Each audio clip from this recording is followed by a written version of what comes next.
The Late Night Alternative with Iain Lee on Talk Radio. We have ways of making you talk.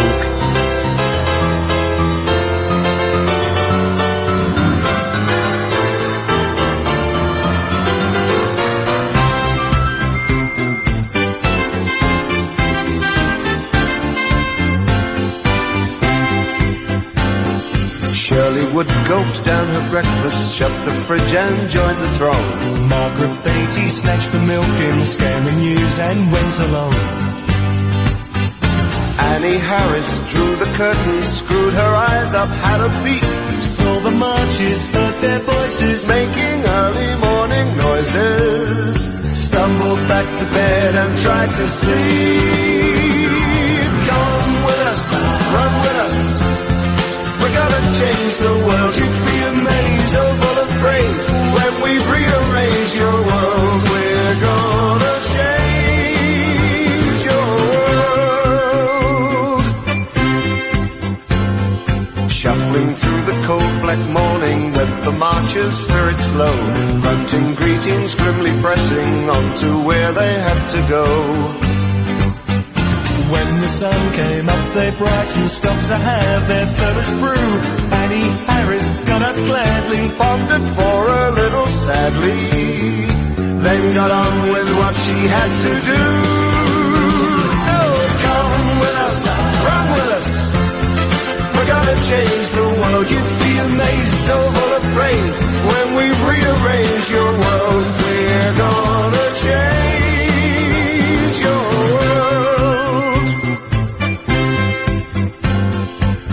Their target number swollen, up the marches banners go. Chanting, shouting out with leaflets, protest for everyone to know. Sit in front of all the traffic, harried, busy shopping wives. Try to stir their ostrich notions, whip them up to wild emotions. Put some fire into their wretched lives. So come with us, run with us. We're gonna change the world. You'd be amazed, so full of praise. When we rearrange your world, we're gonna change your world.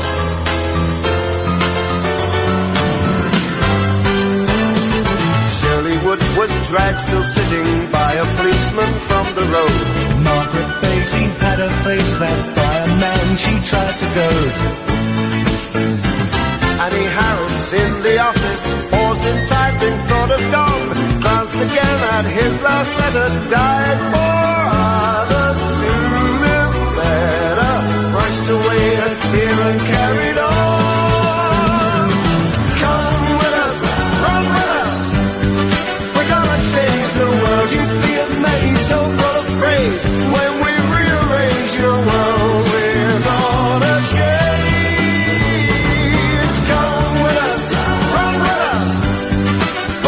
Change the world, you'd be amazed, so full of praise. When we rearrange your world, we're gonna change. Oh, come with us, run with us.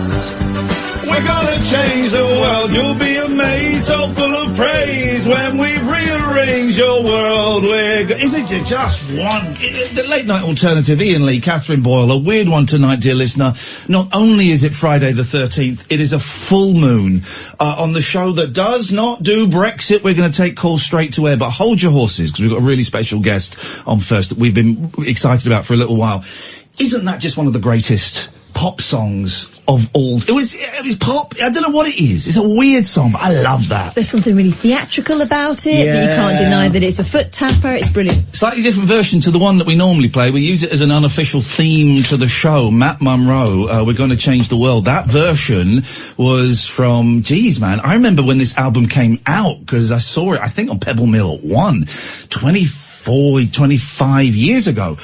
It's Matt Monro singing with his son, Matt Monro Jr., using computer technology, because obviously Matt Monro had passed away. And boy, oh boy, I'm thrilled to say, ladies and gentlemen, on the line, it's Matt Monro Jr. Good evening, Matt.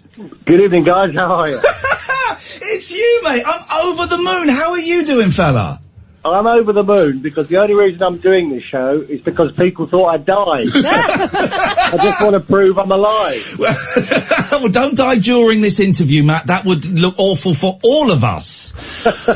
Listen, that was lovely. When did you do that duets album with Dad?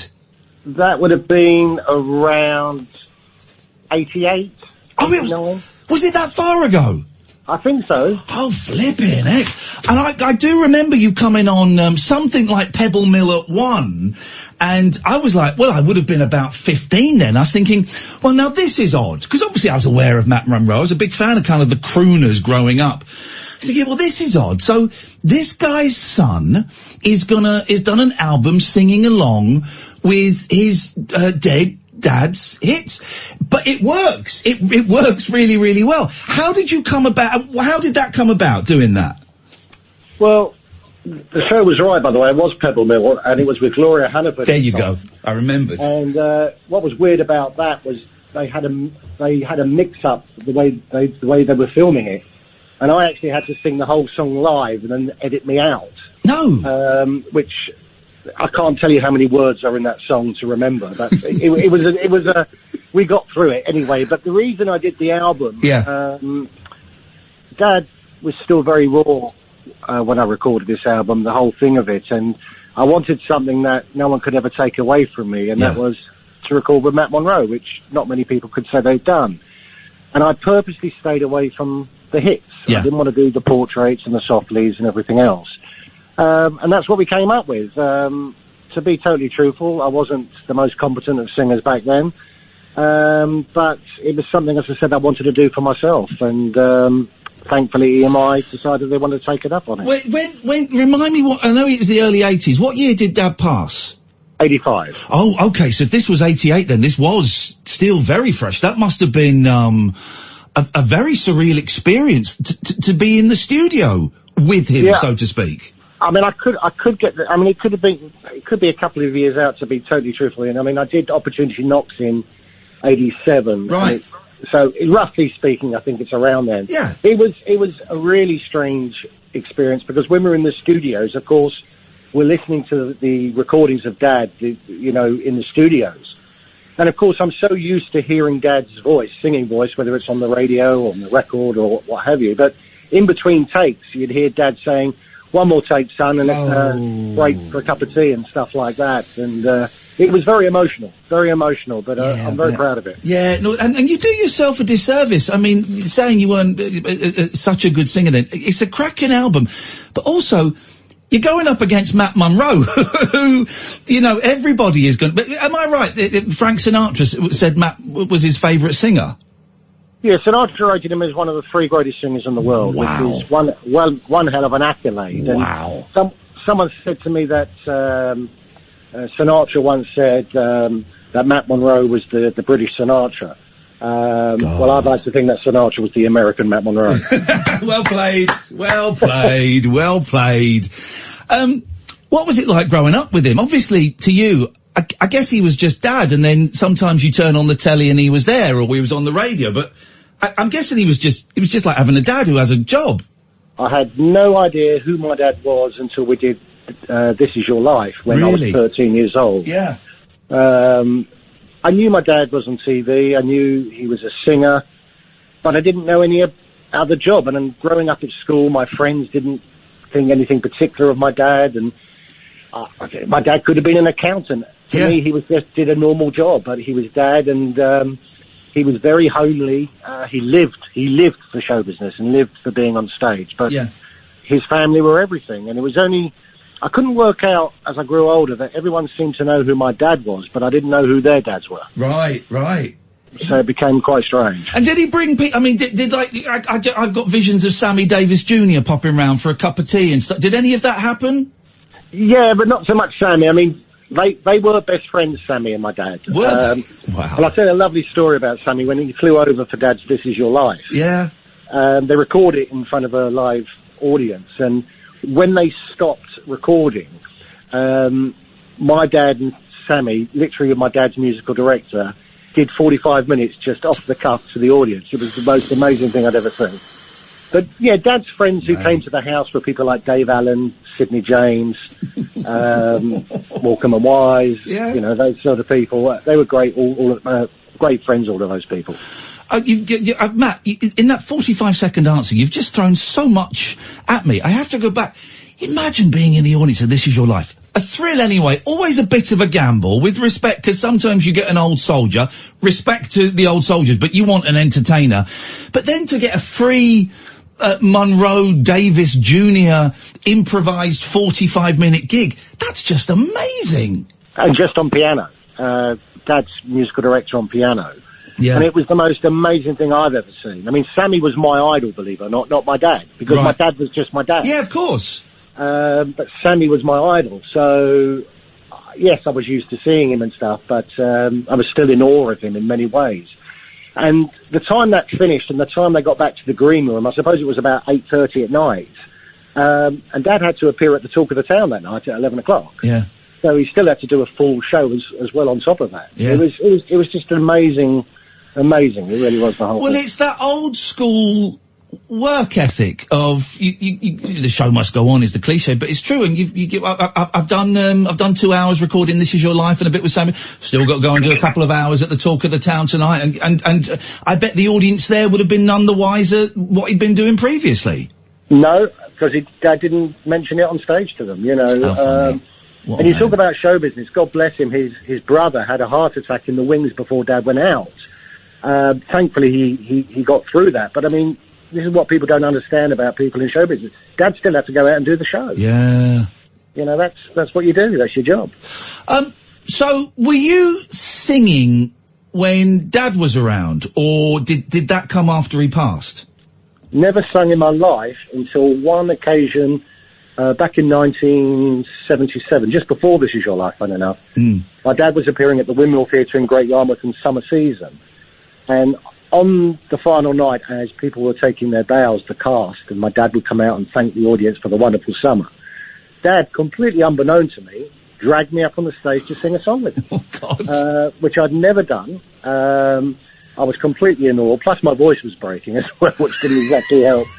And I sang live. We did Yesterday, which was a hit for the Beatles, but it was my dad's, one of my dad's biggest hits in this country. Yeah.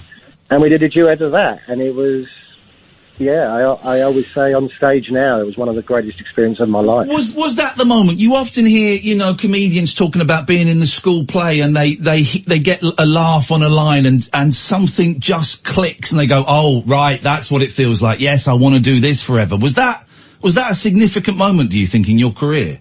No. Oh, okay, there you go. It was just a nice thing. I never wanted to be a singer. When I left school, I became a banker. I worked for National Westminster Bank for about 3 or 4 years. And wow. My dad, and I only did it because my dad wanted me to get a backbone in life in case golf didn't work out. Right. And I gave up golf literally when Dad died. I came back from Florida because that's where I was living. Yeah. And I decided then that, I couldn't go back to golf because Dad was such a large part of my golf life. Because he was such a rubbish golfer. But that was where the father-son great relationship happened, And I never did it. And then I just literally started doing some after-dinner speaking about cancer research. And some idiot said, will you sing a song? And I said, well, I can't really sing. And he said, well, give us a few bars. And before I knew it, I was doing a song, and then that became 3 songs, and then 5.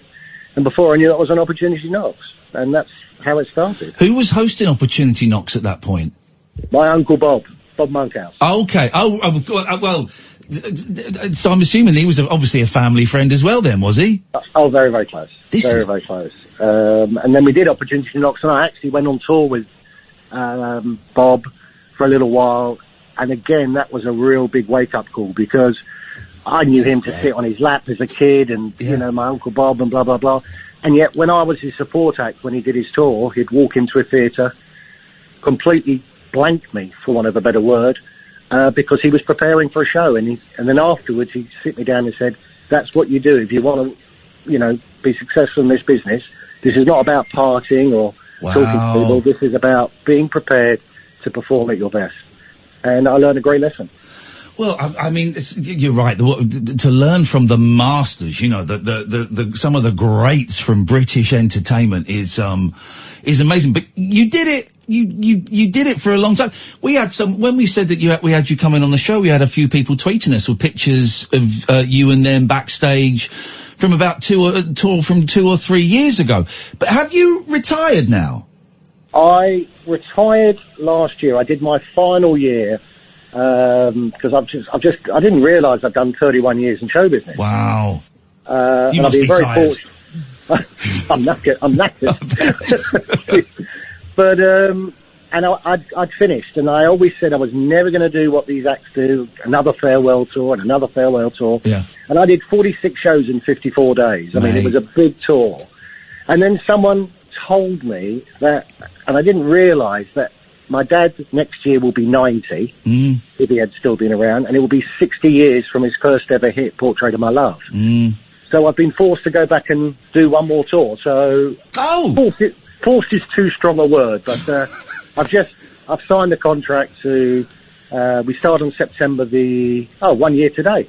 We start 1 year today. You make it sound like Sinatra was involved. I was forced to go back on tour. They made me do one last show. So hang on, you're doing it a year from now. It's booked that far in advance, is it? Yeah, we've booked the whole tour. That's already done. So do you know what, do you know what the show is? What, and where you're playing? Is that all sorted yet, or does that come closer? No. My opening night is at the Dartford Orchard on 1 year today. Wow. And we finish at, I think, the end of October or something like that. We're only doing 28 shows. Only. You lightweight, Matt. Only 28. Come on, man. Brilliant. An offer from Australia to go back out there. But this will 150% be my last. I promise you, I've just moved up with my wife. We've just moved from London. We moved to Scotland last week. And this is effectively to semi-retire. It's to have you never know. No one knows in life how long you're going to be around. And, enjoying my wife. Exactly. And I knew that you moved to Scotland. You just moved up last week, did you? Last Monday. Oh, well, thank you for talking to us, mate, because me and Catherine know how nuts it is when you move house, and to give us some of your time.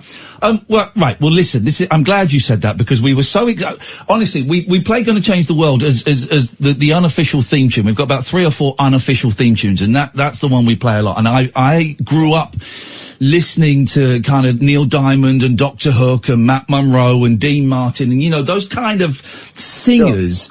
Sure. So I was thrilled that you were going to come on the show, but I was so gutted when I read that you'd stopped touring. But me and Catherine, if you don't mind, we're going to come along and see you next year, Matt. You come along as my guest, my friend, and you come backstage. Beautiful. We'll do that. And I tell you what, if we're still on the air this time next year, who knows? We'll get you in a little bit closer to the dates as well, and give it a good old plug. Well, if I'm alive, I'll be happy to do it for you. Fantastic. Go on. And I'll tell you something very quickly. As you mentioned, it's not about Brexit tonight and everything else. Yeah. Change the World was a change of direction for my dad. It was a protest song. Yeah. It was a protest song, and it never became a hit, but it became a turntable hit by the DJs up and down the country, and it became a massive, massive song for Dad.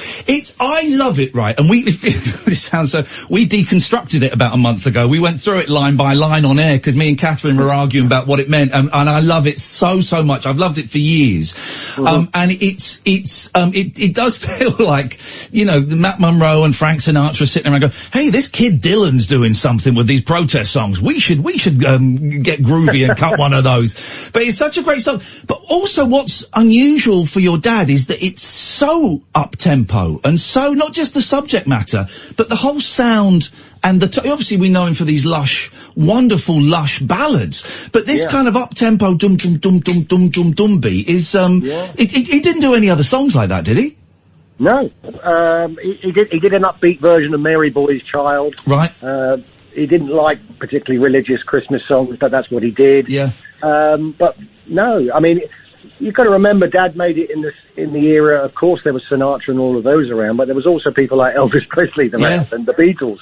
So it was very difficult for a crooner to stay around. So he was always looking which direction to go when he came up with that. Matt, listen, we love your dad on this show, and I've got to say we love you as well. And it's so nice to talk to you. Nearer the time, get in touch. You've got Kath. You and Matt have got details and things, haven't you? I know someone who knows something. Right. It worked out beautifully. We were talking about you and seeing how we could get hold of you, and I was drawing a blank, but someone was listening who worked with you, who put me in touch with someone who still works with you, and here you are. It's just brilliant when it works out that way. She's my PR lady. She's brilliant. Well, listen, Matt, we'll make sure you stay in touch, mate, and nearer the dates, we'll get you on, and me and Kath would love to come along and see one of the shows one night. Listen, it'll be a real pleasure, because the show, but just so you know, is my dad's life story on video screen. Oh. Yo. It's incredibly emotional. Well, I was about to say, even, I mean, gosh, what are we, 45 years later? 35. Let's take a decade off that. It's still a long time. 35 years later. That must be, what's the word? Hard, awkward, emotional? I don't know. To be stood there with videos of your dad behind you and talking about him. That's got to be, an exhausting, emotionally thing to do. Well, yeah, because, I mean, the show it's narrated. I have a lady who narrates the show. Yeah. Who also sings a couple of duets with me in the show as well as sing on her own. And I sing and I talk about Dad and do funny stories and everything else. But of course listen, I could have done this show 30 years ago and made a fortune, for want of a better word. Yeah. I purposely didn't do it because I've never been in this business to exploit my dad. It's all about my love for my dad, and I'm so proud that he is my dad. And when I put this show together, I thought, well, I'm going to retire. This is the time to do it. And this will be our 4th year doing it, and the audiences have loved it. I mean, seriously loved it. They said it's the most tender life story they've ever heard of anybody's life. And yes, it's emotional, but I sing with Dad again in the show. And beautiful. I'm back with my dad where it all began in 1977. Matt, we are a little bit older than 13 this time. I mean, I'll not make too much about it, but time marches on. Matt, it's so nice to talk to you, mate. Thank you so much. Thank you for sharing the memories of your dad. Thanks for letting us know about your career, and I look forward to speaking to you and meeting you next year, mate. Thank you.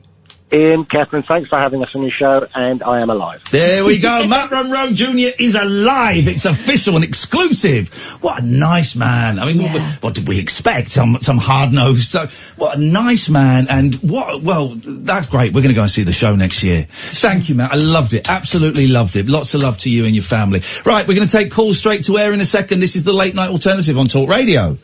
Late night conversation, wealth, losing sleep over. The Late Night Alternative with Iain Lee on Talk Radio. No, I've done something. No. It's okay. Don't worry, the feedback will go in a minute. I'll turn it down. I've done something to the speakers. I've set the speakers. They've got speakers in here that are supposed to only play when the adverts are on, okay? It plays the adverts so we can hear. When the microphones go live, the speakers cut off. But there's a little... Do you know how to work this speaker box, Amy, and reprogram it? Because I've reprogrammed it so the microphones are going live through the speakers. Good evening, Wembley! So I don't know... That's some wicked Larson. Thursday the 12th of... Friday the 13th, and a full moon. Mind that cable there, Amy. I've programmed it, so, look, you see, I don't know if you can tell that it's going through there. So, okay, here we go. She knows. She doesn't. She's just pressing the same buttons that I pressed in slightly different... It's not one of those two. No! You don't even... Do you know where the third button is on there? It's not a third button. Yes, there is! It's that! Get out! She knows less than me! That's not a button, that's a knob. No, but that's true. It's a knob that you can press and it does. Oh. Hello? No. Okay. Well, that's bad news. Friday the 13th. The Late Night Alternative, Iain Lee and Catherine Boyle. We're on Periscope, don't tell the boss. Calls are going to go straight to air tonight. It works like this. You phone up, we go, hello, line 1, you're on the wireless. Hello, line 1. Ian. Yes. This is Andrew. I tweeted you earlier and I thought it's a good time to share some music I think you might like. Let's do it. Is your last interviewee confirmed what I think your taste lies, which is in theatrical kind of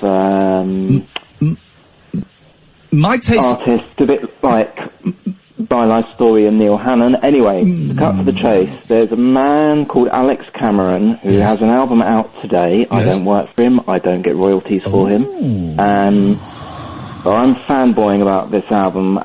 He's in the UK next week. Who is this guy? We're going to go there. Let's go to YouTube. Alex. He is an Australian who sings a bit like kind of... Give me a song. Give me a song to type in. Country Fix? You want to listen to Far From Born Again for a few reasons. Far from born again. Whoa, yeah, baby, I'm far from born again. Like you're covering him. Here we go. Let's have a listen. This is Alex Cameron. It's one of those videos where there's like acting at the start. Here we go. She'll keep on hustling, make money till the cash starts rustling. She's got the keys to the till. I think we're busy next. We're full of guests. We are actually quite full next week. Full of guests next week, I'm afraid, Andrew. That's okay. I'm not his PR. Okay. Yeah, I thought I'd recommend that. I thought you and your listeners would like that. Thank you very much indeed. I'm always up for new recommendations, although I tend not to like them. I know what I like, and I own what I like. You told me about 3 years ago that you had enough bands. I've got enough bands. I think I've got enough bands. I've got enough bands. Yeah, I don't need any more bands in my life. But thank you for that, Andrew. I appreciate that. So Friday the 13th, and it's a full moon. The moon is full, and it is. Well, I was going to say it's a myth. It's not a myth. I have. We've done this before. What do they call it when you don't have statistical evidence? If you know out there, you can shout it. It's not statistical evidence. I'm looking at you, Ollie. Empirical. We've got guests out there, by the way. Anecdotal. That's it. We have guests out there. You can make some noise. We've got Sarah, Ollie, Roger, and Lee. Can we hear you? We've kept them in a box. The posse. The posse are here. The posse. You can take pictures and film stuff, by the way, if you want, guys. Anyway, I have anecdotal evidence that on a full moon, phone-in shows go a little bit different. Yeah, sometimes we know there's a full moon without actually looking out the window, just by the vibe. Let's go to line 2. 2, you're on the wireless. Hello. Yes, it's me. That was really half-hearted, lacklustre, I'm going to say limp, limp entrance into the party. Thank you. You're very welcome. Good evening. Compliment, yes. Oh, it's Dredge. Can I take it as a compliment? I'm going to take it as a compliment. That's what I'm going to do. Now then. I'm going to give you the feed line. I'm going to give you... I'm going to give you a joke. I'm going to give you the feed line to a joke, to one of the greatest jokes of all time, and it, you need to give me the punchline. Okay, no pressure. Here we go. Larry Grayson. I say. Larry Grayson, what we now call a Native American, and Tommy Cooper, were in a drafty room. What did they say to each other? Shut that door just like that? No. You missed out. Shut that door. How? Just like that. Do the accents. Just like that, no. Right. Shut that door. How? Just like that. She did the accents. She did the accents perfectly. I like that. One was homophobic, one was racist, the other one was shit. Now. No, come on. But I was thinking no one knows, because I said to my kid, I'm always saying to my kids when they get out of the car, shut that door. But then I go instantly, how? Just like that. And they have absolutely no, I might as well be speaking to them in Chinese. Not a clue what I'm talking about. And not many people do. We're a dying breed. Old people, Dredge, are a dying breed. Well, that's true. I didn't realise how good Larry Grayson was till I saw a documentary on him recently. Oh, yeah. And I suddenly realised how funny he was. Was he? I mean, when I was a kid, I thought he was rubbish. Well, was he good? Because I remember him, and all I remember him really is, shut that door. Have a gay day. Didn't he say have a gay day? Yeah. Oh, have a gay day. Yes, he did. And but he was really funny. Was he? Have a gay day. Yeah. We should all have a gay day. Once a week. Yeah. Probably yeah. too often. So And- once and every away 6 day. months. I didn't know. But I wanted to... Yes, hello. Is there a... Hello? Come in. Yes? Yes. Anyway, I just wanted to say, when I got home, there was a book waiting for me. It was Eric Idle's autobiography. Have you read it? Don't laugh at that. Don't laugh at that, Posse. You're supposed to laugh when I say The stuff. studio's not soundproof and we can Supposed hear to you. laugh when I say stuff. That's what we're paying you for. Is it new? No, it's very interesting. Yeah, well, yeah, it's sort of fairly new. Oh, no, I've read it. I've read it. It's good. It's a good book. He knew everybody, this guy. Yeah, yeah. George Harrison. Yeah, it does go on a little bit too much. Me and George Harrison were on a yacht and Jeff Lynne came on and it gets a little bit too... And that was a Thursday. Yeah, it gets a little bit too name-droppy, but I enjoyed it. Yeah, it's a good book. But the other book I got was your book. Okay. And I just wanted to say thank you for putting me in there. You know, it's great. It's really good. Okay. It's a bit strange because I'm talking to you and then I'm hearing myself back about 3 seconds afterwards. Yeah, that's the £25 million studio that we've got. They've put an inbuilt echo on the line. I asked them to remove it and they didn't. Reg, thank you. The book is out there. We're like 1,600 quid now or something like that. We're 1,600 and live update. £1,611, 62 pence of the book. Here's the thing, the Late Night Alternative transcripts. If you go to lulu.com and type in Late Night Alternative, it pops up and all the profit goes to Samaritans. Let's go to line 5. 5, you're on the wireless. Hi, good evening, Jim. Good evening. I want to talk about Catherine Boyle and making a move to Chelsea football club. Okay. This is a footballer, is it? Catherine Boyle, yeah. Okay. Well, do you want to talk to me about Catherine Boyle or do you want to talk to Catherine Boyle about Catherine Boyle? Both. Okay, well, then talk. Well, I think it's a great deal for Chelsea to sign Catherine on £50 million deal. You've been signed up by Chelsea on 50 I don't know anything about football, so this is completely over my That's head. not true. You do know stuff about football. You will. It's you great do. from a scouter's perspective. All right.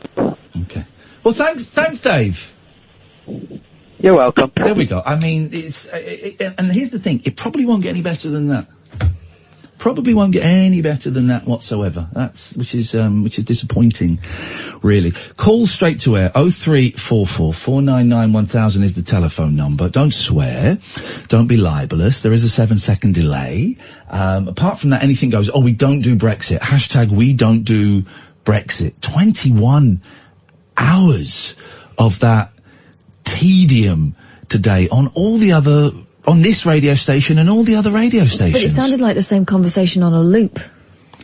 It's just boring. Here's the thing, guys. Brexit has broken British phone-in radio. We are the IT department trying to fix it, but there's only 2 of us, and we're probably going to get the sack from the IT department in the next few months. So what can we do? We're just mortals. We're just human beings.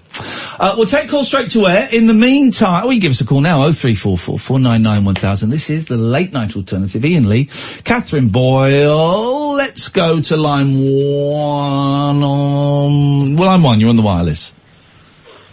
Hello there, Ian. Hi, this might be a bit uncomfortable, but I thought this would be my final call to you.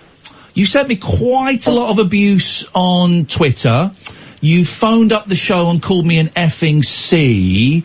And you sent me. Let me speak. I will let you speak. And you sent me some really, really vile, horrible, nasty abuse on Twitter. So why should I let you come on again? Well, because the thing with you is that you either cut off or ban people that you can't argue with. No, I can argue with people. Yeah. I just don't like people that phone up and call me an effing C and spout foul-mouthed abuse about me on Twitter. Can you understand why I wouldn't want to be in contact with those people? Does that make sense? Well, I mean, you do have... Answer the question. It would make sense. Answer the question. It would make sense for a rational person. Answer the question. It would make sense for a rational person. No, that wasn't the question. Do you know what the question was? Ask me again. Okay, it's the last time I'm going to ask you. Can you see why someone would not want to be in the sphere of someone who calls them an effing C on their radio show and sends vile abuse to them on Twitter? Yes. Okay, there you go. Can I respond? You've answered the question. No, but can I respond? I never called you an effing C. I dropped the C-bomb because on your very, if I can have my say now, on your very low... No, don't try and justify your foul language and your use of the C word on my radio show, mate. No, there's no excuse for it. You swear more than any other. I don't know how you get away with it. Well, the only other person... because I know the rules of radio. I would never say the C word on radio because I'm not an afternoon play on Radio 4 and I'm not a dickhead like you. Oh, but there we are, see swearing again. Dickhead the only other person who's... I don't care. You can't pull me up on swear. Me and Catherine set the rules on my show. Yeah. You didn't like it that I called you out for being the idiot that would go, I'm not gay, and would do lousy Michael Jackson impressions. That was your line. From 15 years ago, mate, and I asked you to stop doing it because I now find it embarrassing and offensive.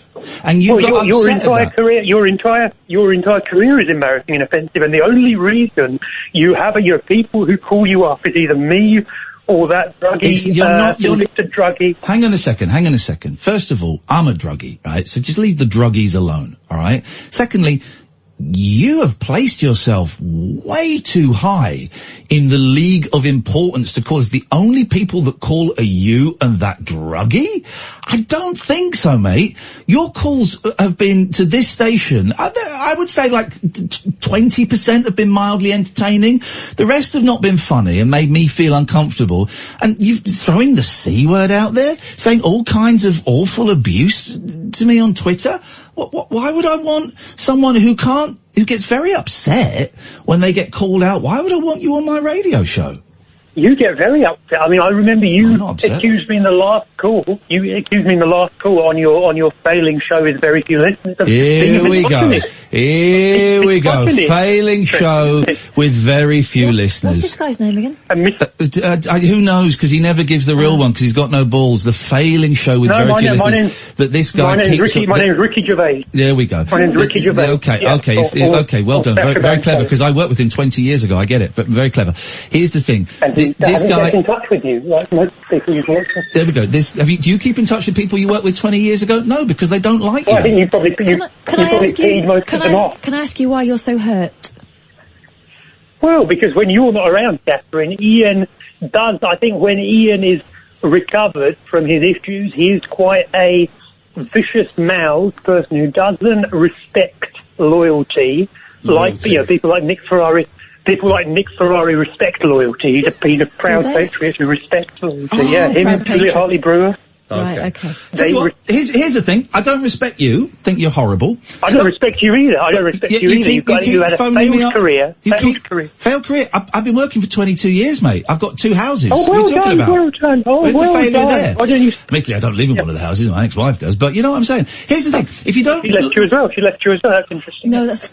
It's not how it happened, but well done for having a naive view on how relationships actually work. Maybe one day you'll have one. Okay. Here's the thing. Oh, yeah. But anyway, I think this is the abuse, and I'm not someone who has to come out and pretend bisexual. You don't know abuse. Trust me, buddy, you don't know abuse.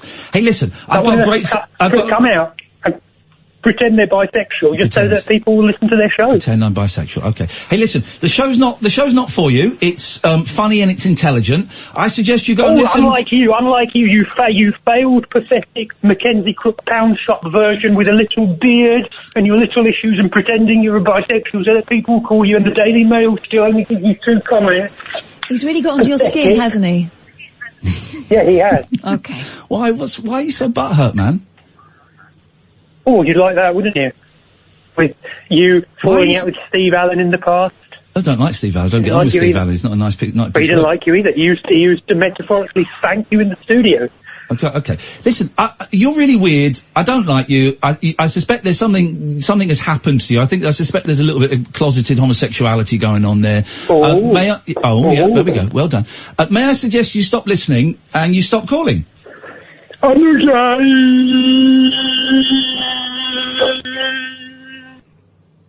That's it. Calls from a withheld number. That's the best he's got.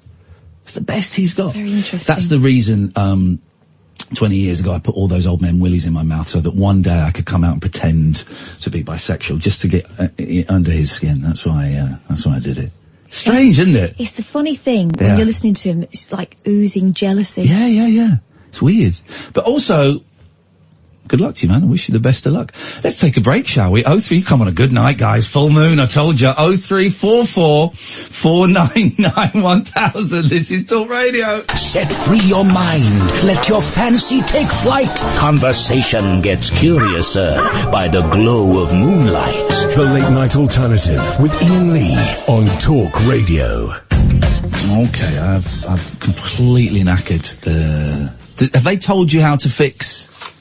Come on the microphone, Amy, although I might have broken that as well. What do we have to do? Well, I've just reset the desk. So did that not just... Turn my... No, because... No, sorry, no, it didn't. So I'm getting angry. Anger at other people means we hate ourselves inside. Let me just speak to the engineer again then. Because now there's nothing coming out of these speakers during the adverts, because I had to turn it down because I think I broke it more. Reset it again. It's not technically a desk issue, is it? No, but it should reset your button in there. Do it now. Reset it. Done it? Oh. This is great. In my ear, then. It's great for the listeners. Oh, they're resetting the studio. Remember that night when Iain and Kath got Amy to reset the studio? Classic. Well, that was almost as good as when he pretended to go to Marrakesh. When he went to Marrakesh. Have you reset it? Yes. Right, I'm going to play a little bit of music. You're going to turn... No, hang on a minute. All right, so hang on a minute. Right, okay, here we go. So here's some music playing. No. Here we go. Right, now turn our microphones down.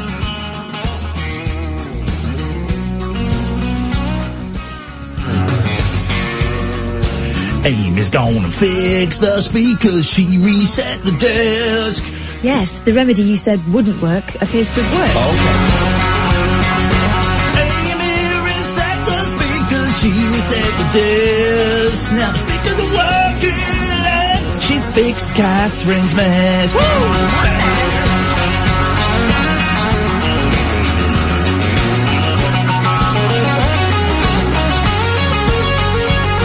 That's the best noise. Here we go. The best noise. I'm going to come to you in a second line one. The best noise in any guitar solo is... That's it.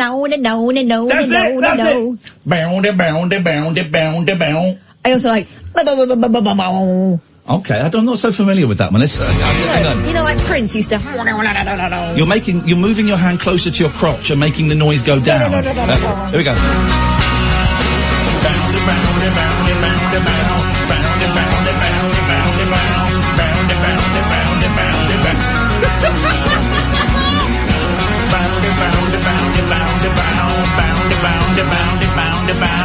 That's the best sound in any guitar solo is a boundy, boundy, boundy, boundy, bow. You prefer it to, What did you say? What did you say? Whoa, that's not what you said. Waka doesn't start with a fa. Waka does not start with a fa. Flippin' heck. Anyway, that. I don't like that. Don't like that. Show me on the doll where she hurt you. The ears and the soul. All right. Well, what about a slapped bass? I'll slap your bass in a minute. Let's go to line one. You're on the wireless. It's Stephen Holmes. I'm Main Rooster Company having a lovely time in the bedroom department. Iain and Catherine, come and join us. Simon Holmes! When he said bedroom department, he didn't mean sexually. He meant actually in the bedroom department in IKEA. They're doing that thing where him and Ruth are doing that hide and seek thing. Let's go to line two. Two, you're on the wireless. Iain, it's Andrew again. I phoned earlier. Yes. I just want to make 2 quick points. One was to thank you and Catherine for putting on a show which is an alternative to what fills the airwaves, and has wrecked a lot of the other radio stations. Wrecked a lot of lives. Thank you, you're very welcome. You can send us £50 each, please. Well, where shall I send it to? My house in England. Someone's hang on a minute. Someone's just told me. Someone's just told me that there's a boundy. Here we go. Let's see if this works. Is this a boundy? No, it's not. It's an advert for Grammarly. Listen, if you need an app to do your grammar, and I don't want an email from you. There's a joke about doing your grammar and grammar being grandmother, and I just can't be bothered. That's how tired I am. That's how beat I am. Here we go. Here he comes. Is this bound? Where is it? Hello? I'm still here. No, not you. Yeah. Here we go.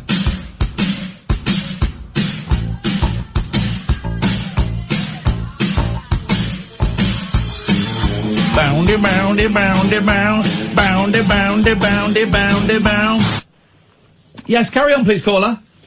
The other thing was, in response to the last call you got, I just, no doubt you do too, but I find it really odd that some of these people phone up. What, Eamon Holmes? They phone up with these sort of bullying rants when really they should just not listen. They should just find Thank you. And I'm going to say that to Denny Morris the next time he phones me up and says the show was awful. He's my boss. Let's go to line 3. 3, you're on the wireless.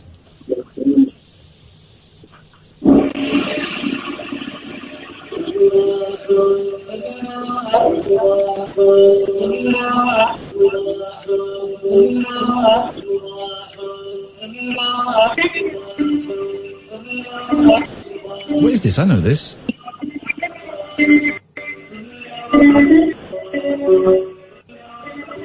I wish that we had the phone lines like they had in the 90s where you could actually hear phone calls, but I enjoyed that. Line 2, you're on the wireless. Hello? Oh, am I right now?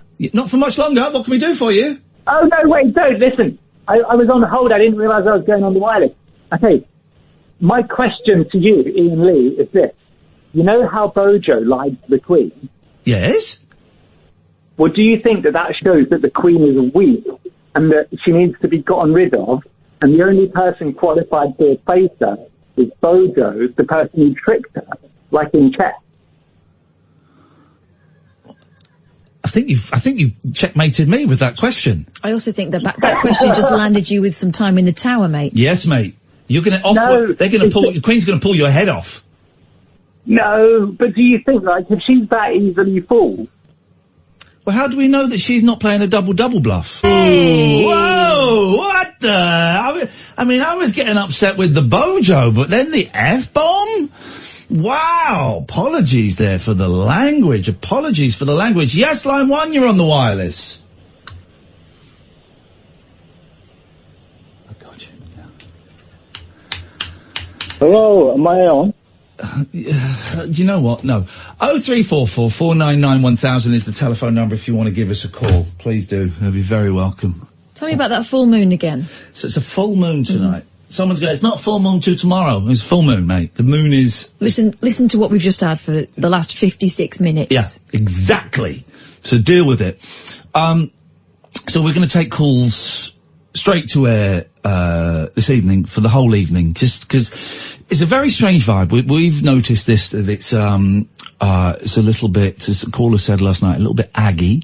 Tense. Very tense. There's a darkness in the vibe. We've got our guests who are out there with Amy, and what you can't hear, dear listener, because of the excellent soundproofing, is they are battering each other with chairs like in a barroom fight style. It's a mess. I hope you guys are going to clean that up afterwards. Fair play, they brought their own chairs, so that's something we have to respect. But it's kicking off everywhere. Let's try line 1. Good evening, line 1. Good evening. You're on the air. Line 1. Good evening, everybody. Welcome. Yeah, actually, been listening to Matt Monro talking earlier on, sort of showbiz stories and stuff like that. Yes. And, one thing I did want to say and pay tribute to and bring to everyone's attention is an American singer-songwriter called Daniel Johnston. Yes. Oh, yeah, we talked about him in the week, yeah. Oh, right, okay.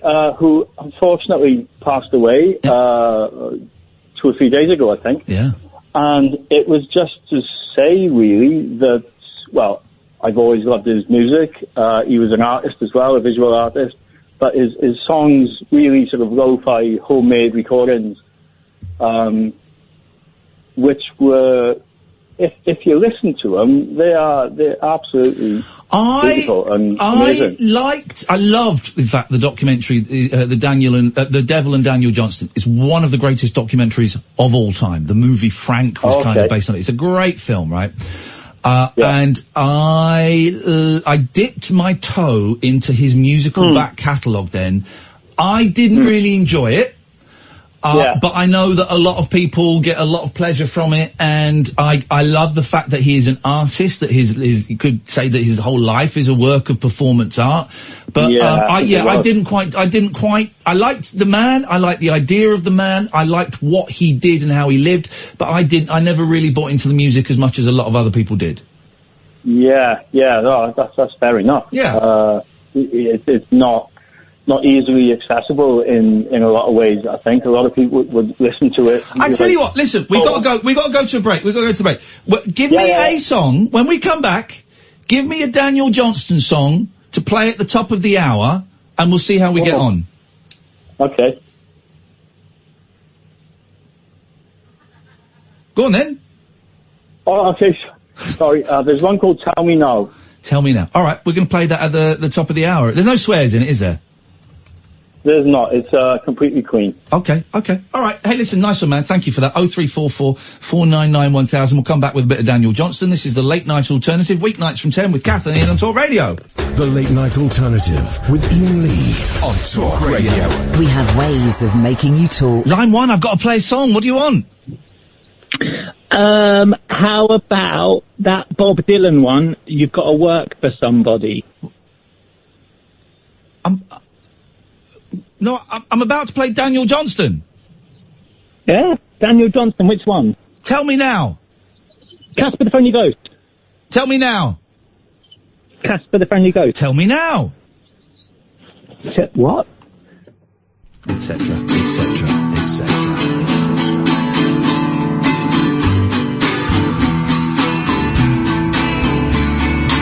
You'll never know, dear, the tears that I cry. I don't want to wait, girl, till the day that I die. Tell me now, oh, do you really love me? I don't understand the things that you do. You promised you'd make me the king of the zoo. Tell me now, oh, do you really love me?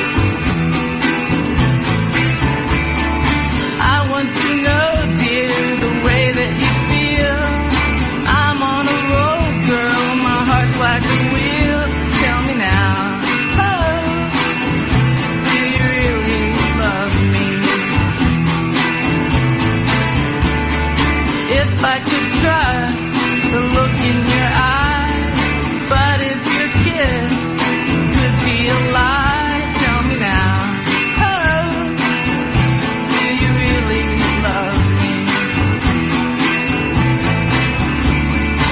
In this world, it's hard to find a friend. How come? But if this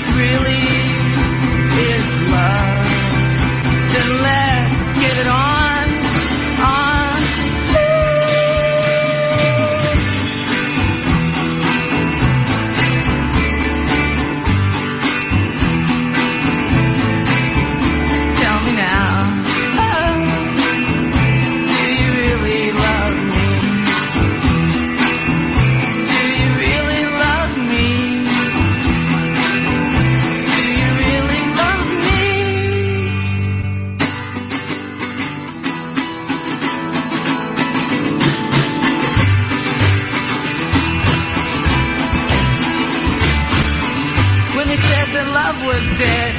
They were just playing with your head. Love is real. It's the way that I feel. I love you. Do you really love me? Do you really love me? Do you really love me? Tell me now. Listen, I love the charm of it. I love the homemade lo-fi element of it. It reminds me a lot of Frank Sidebottom. The movie Frank is based more on Daniel Johnston than it is on Frank Sidebottom. I like the vibe to it. The music just doesn't connect with me in the way that it seems to with a lot of other people, and that's fine. You know, don't expect you all to dig I'm a Believer by the Monkees. You know, this is the way it goes. But say, if you've not seen the Daniel versus... The Devil versus Daniel Johnston, it is a great movie and I thoroughly recommend it. It's a full moon. It's Friday the 13th. That can mean only one thing. We're not doing Brexit and we're taking calls straight to air. Line 1, you're on the wireless. Jeez. I mean, hello, line 1. Now, I think they're trying to talk, but that phone, let's see if we put them through here. Hello, caller, can you hear me? No, okay. Something was going on there. Something was going on there.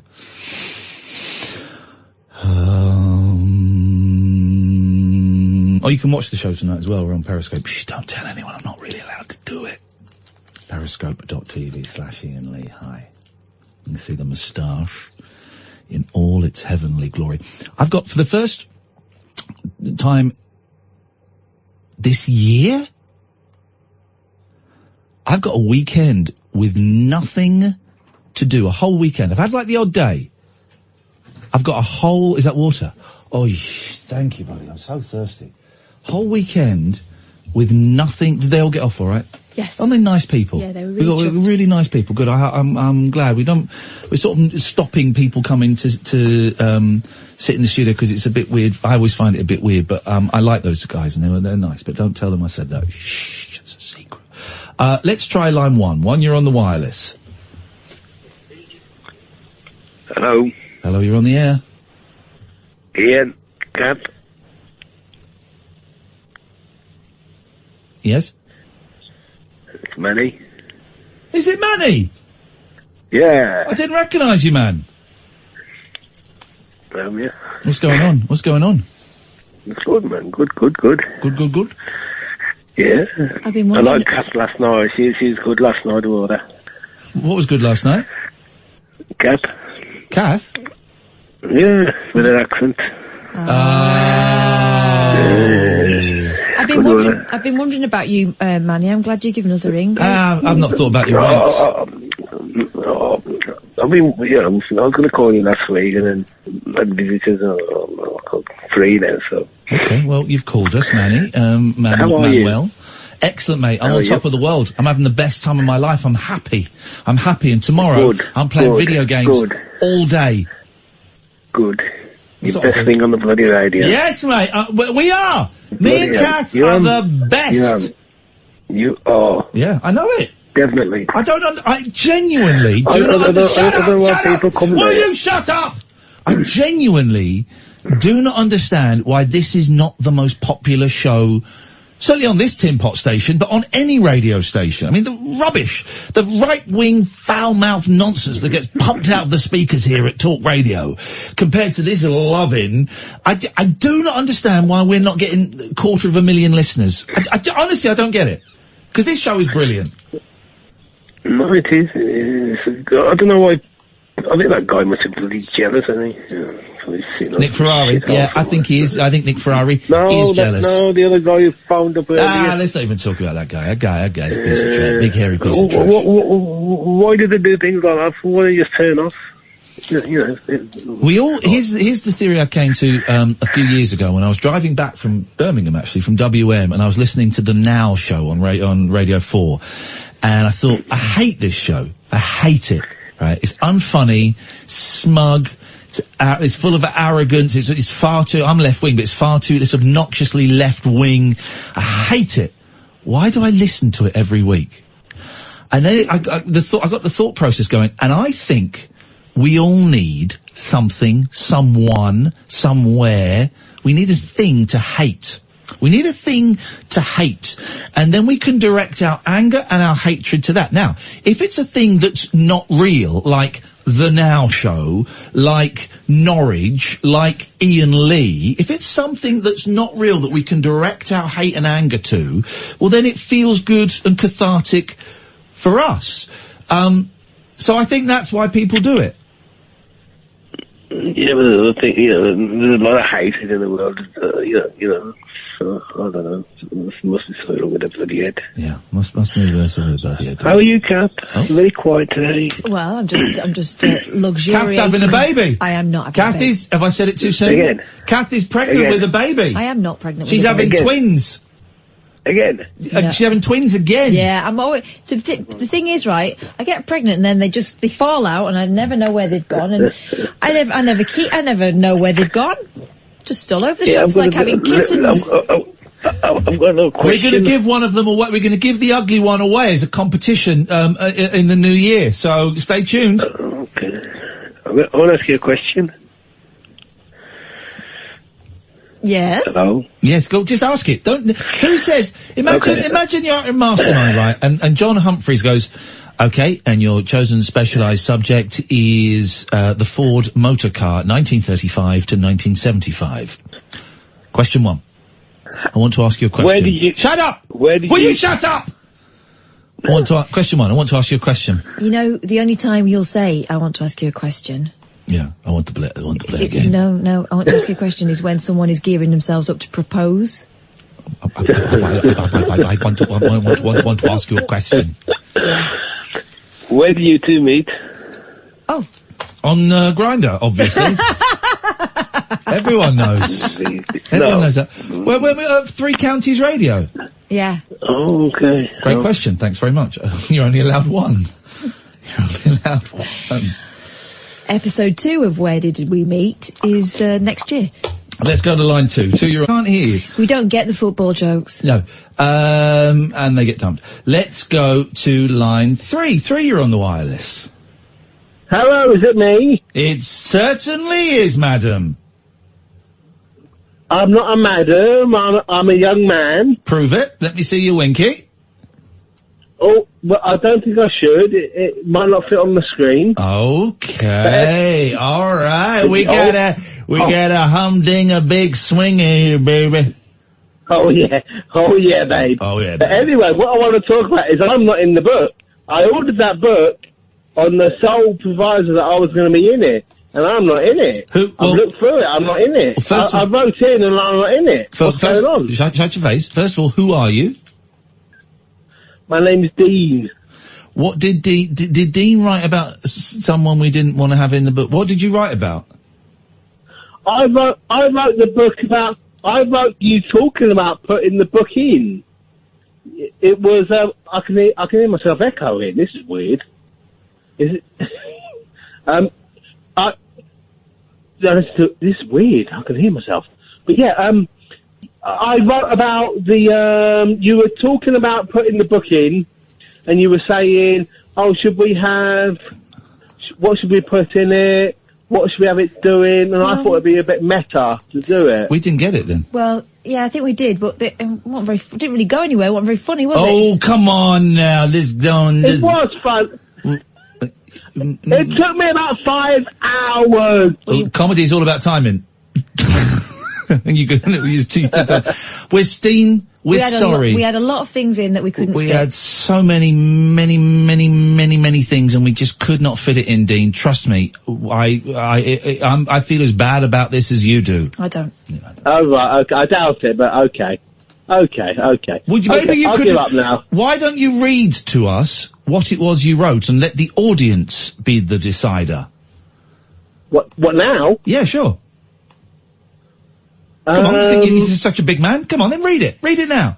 Tough guy. I I don't think I've got it anymore. Thank you very much. I don't believe it ever existed. Line 2, you're on the wireless.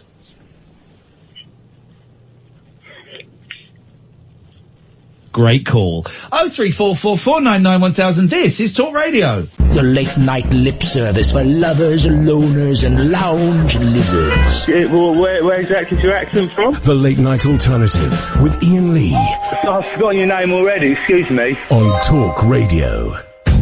Catherine Boyle, Iain Lee, we don't do Brexit. That's the USP of this show, dear listeners. So please, please, please spread the word. We are on every weekday between 10 and 1 at night.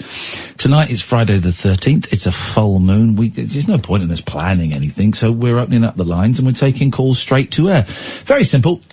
You dial 0344 499 1000 is the telephone number. Let's go to line 1. You're on the wireless. Hi, Ian. Hello, line 1. Hello. Hello, you're on the air. Hi, it's Sandy. Hello, I don't know Sandy. if you remember. Go on.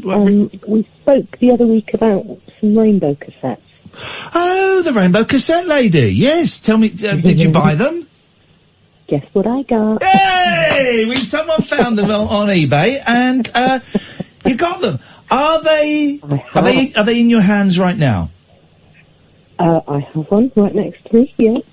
Are they any good or are they a bit crap? Do you want me to press play? Yeah, oh yes, definitely. I don't know how it'll work, but you have to remember this was 1979. Okay, yep. Just just a couple of years after punk. So, and the new wave is bursting forth, so this should be pretty good stuff. And keyboards, all the rage. Yeah. Here we go. You ready? Yeah.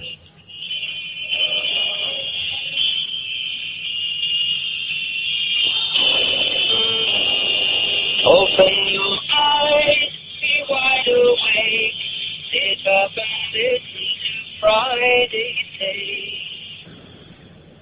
Take. That was terrifying. Open your eyes, wide awake. It's like some spell. Here I come, your soul to take.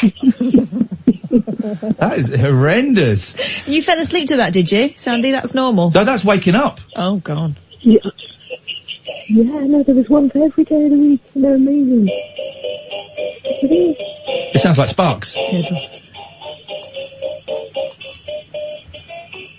Oh. Monday we go pump, pump, pump, on Tuesday we go dip, dip, dip, on Wednesday we go jump, jump, jump, on Thursday we sit down. Oh! You know, at the beginning of that, we talked about, punk and keyboards and stuff like that, but the beginning of that sounded exactly like this.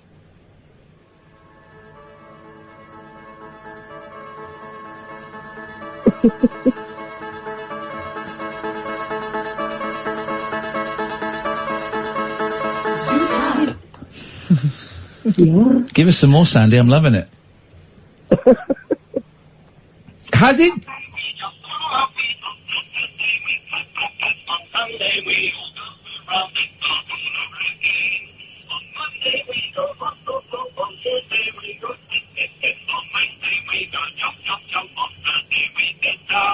Now, so here's the problem with this, because Catherine, you do your jumps on Tuesday, and you sit down on Fridays, don't you? So this is completely to cock. Yeah, it's completely A about F. Has it brought back some delicious memories, Sandy? Oh. It's really weird, because I don't really sort of remember it, but when I listen to it, it just makes me go... It's not the best lot of lines, Sandy, so I'm going to let it go, but I'm so glad. It makes her go wee. Is it? She did, didn't she? It's having some kind of internal combustion on her engine. Mm-hmm. Something's happening, isn't it? Sometimes you revisit these things. Yeah. And you go, I wish I hadn't seen it again. I remembered it being better. It happens a lot with films and old video games. Although I did watch The Running Man the other week. Oh, yeah. That's a great film. That is a great film. And then I fell down the Maria Conchita Gonzalez well. She's the lady in it. It's not actually her name, and I'm probably being slightly racist there. But her middle name is Conchita. And she's like she's hot, man. She wears they wear like these bodysuits, her and Arnie, and they're getting hunted. It's the near future, and there's breakdown of society. So Google her. No breakdown of lycra. Google her, but in the Running Man, where she's wearing a one-piece suit. It really was amazing. Have you got her? Have I got her name? Maria Conchita Alonso. There we go. As Amber. Yeah.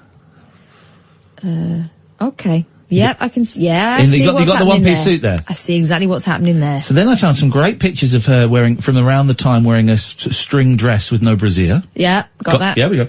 And then I found some pictures of her now, and it really does. It breaks my heart. Listen, there's an arrogant man telling what is beautiful in a woman. I get it, but these movie stars, particularly women, that ruin their amazing looks. Oh, she's right. She's had some work with the old Plazzy surge. Men do it as well. I get it. I get it. We've talked about this before, how the pressures are significantly different on women, but also the very high pressure on what you look like in Hollywood. Breaks my heart. We were talking about pin-up idols, male pin-up idols, mainly David Cassidy and Davy Jones of the Monkees.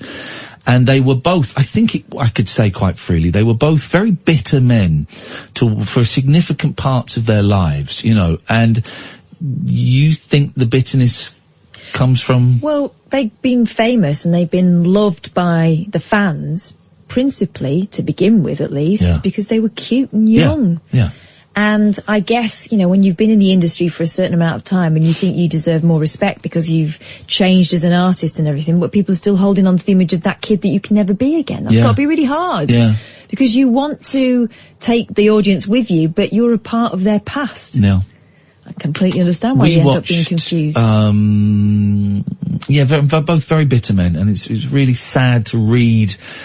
Cassidy significantly more so, actually. Cassidy, but he was struggling with booze and all kinds of things were going on. But then we watched tonight. But Katie Puckwick told me when she met Cassidy, she said, you treat him like that star, and he would dazzle for you. Yeah. But you had to play the game with him. Yeah. Well, I remember it was a great interview from 10 years ago, let's say, with Davy Jones. And the interviewer says, so would you ever consider going on Dancing with the Stars? And he says, he gets really angry. He says, well, why don't you ask Springsteen if he'll go on Dancing with the Stars? Why don't you ask McCartney? When you see Paul McCartney on Dancing with the Stars, then I'll consider doing it. I'm going to do that rubbish. And he sees himself with Springsteen and McCartney. Yeah. Credible artist. I'm not a vintage pop. Yeah. You know, pop icon. Yeah, it's incredible, really. Who's past his best, which is what I suppose he sees in those shows. If you want a really interesting look, in actually quite an unusual place, an interesting look at how being slightly different, but actually still in the same sphere, because not the main pin-up, but how pop can manipulate not only the people who are enjoying the pop, the fans, but also the pop stars, and the negative it can affect, it can have on their life afterwards. What was the program we watched? Oh, the one we watched tonight? Yeah. First Dates Hotel. First Dates Hotel with Paul from S Club 7. Paul Catamol, yeah. We should try and get him on the show. I wonder if he might not after doing that. He might be, but we should try and get him on the show and plug the hell out of his radio station. See if he's up for it. Really interesting, just really interesting, him talking about how being in S Club was great, but actually it drove him a little bit, I'm putting words in his mouth, it depressed him, and it made him very, very unhappy, and how he nearly lost everything afterwards, and now he's not really got much money, and but seems a lot happier in life. Really interesting. I thought it was fascinating, actually, and what a nice, well-rounded guy. In the same way that Noel from Hearsay was, a lot of similarities, actually, we should see if we can get Paul on the show, because I think he'd be really interesting to chat to. 0344 499 1000. Hello, line 2, you're on the wireless. Hi, is that me? That's you, line 2. Oh, hi there, it's June, number 31, the reverse of 13. June. Hello, June. Hi there. What can we do for you? I called up to thank Julia Hartley-Brewer and Mike Graham. Oh, Christ, what for? And if you want to know why, yes, because I found the off button on my radio. Dun, dun, dun, dun, dun. Hey! And yes, I've learned all about serial killers. Hang on, what's going on here, June? That doesn't sound particularly... What you doing? You researching something? You doing a murder? No, Paul Ross recommended a book one night. Oh, go on, what do you recommend? Before he moved up. Yeah. The Killer Across the Table by John Burgess. Yeah. Which is about a guy that's a forensic something or other, and he interviews killers to try and see if they can predict the next lot of serial killers. Oh. Before they carry on. And how successful have they been in these predictions? Reasonably predictable. Oh. They've got quite a few. They managed to catch the BTK before he committed another one. Who? The Burger King killer? BTK. Peter Kay? I don't think you say Peter Kay's a killer. No. The bondage, torture and kill fella. Blimey. Dennis Rader, yes. They managed to catch up with him after 30 years of him killing people. BTK. Yes. All right. And Lake and Ing. Yes. The killers that used to bond up their people by hog-tie them, with legs, arms. June, I can't believe you're talking about bondage and hog-tying. This is outrageous. Now we know why you're in a wheelchair. Too much hog-tying. You got left too long. This is incredible scenes. I know. It's wonderful. I'm thoroughly into this subject at the moment. Yeah. Well, June, I'm really enjoying it. June, thank you very much. You keep us updated on bondage killers, if you wouldn't mind, please. Let's go to line 3. 3, you're on the wireless. What was that? 0344 499 1000 is the telephone number if you want to give us a call.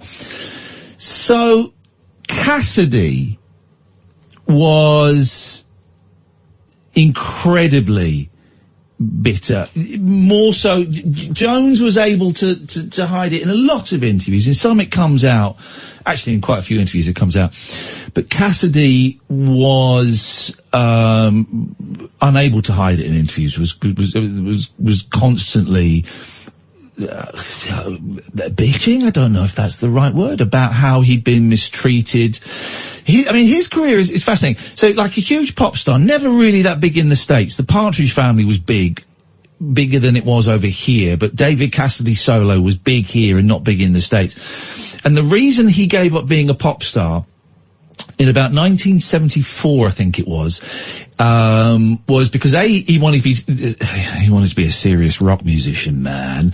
B, because he did a concert at Wembley, in White City Stadium in London, and a kid got killed. A 14-year-old girl was crushed to death, and it screwed him up. And he's like, I don't want to be part of that. I don't want to play in front of 20,000 screaming girls, if there's a chance that they're going to die, And so he kind of tried to reinvent himself as a rock star, and it failed miserably. Then you get 30 years of bitterness and reluctantly kind of playing the oldies circuit a little bit, but not really enjoying it, No.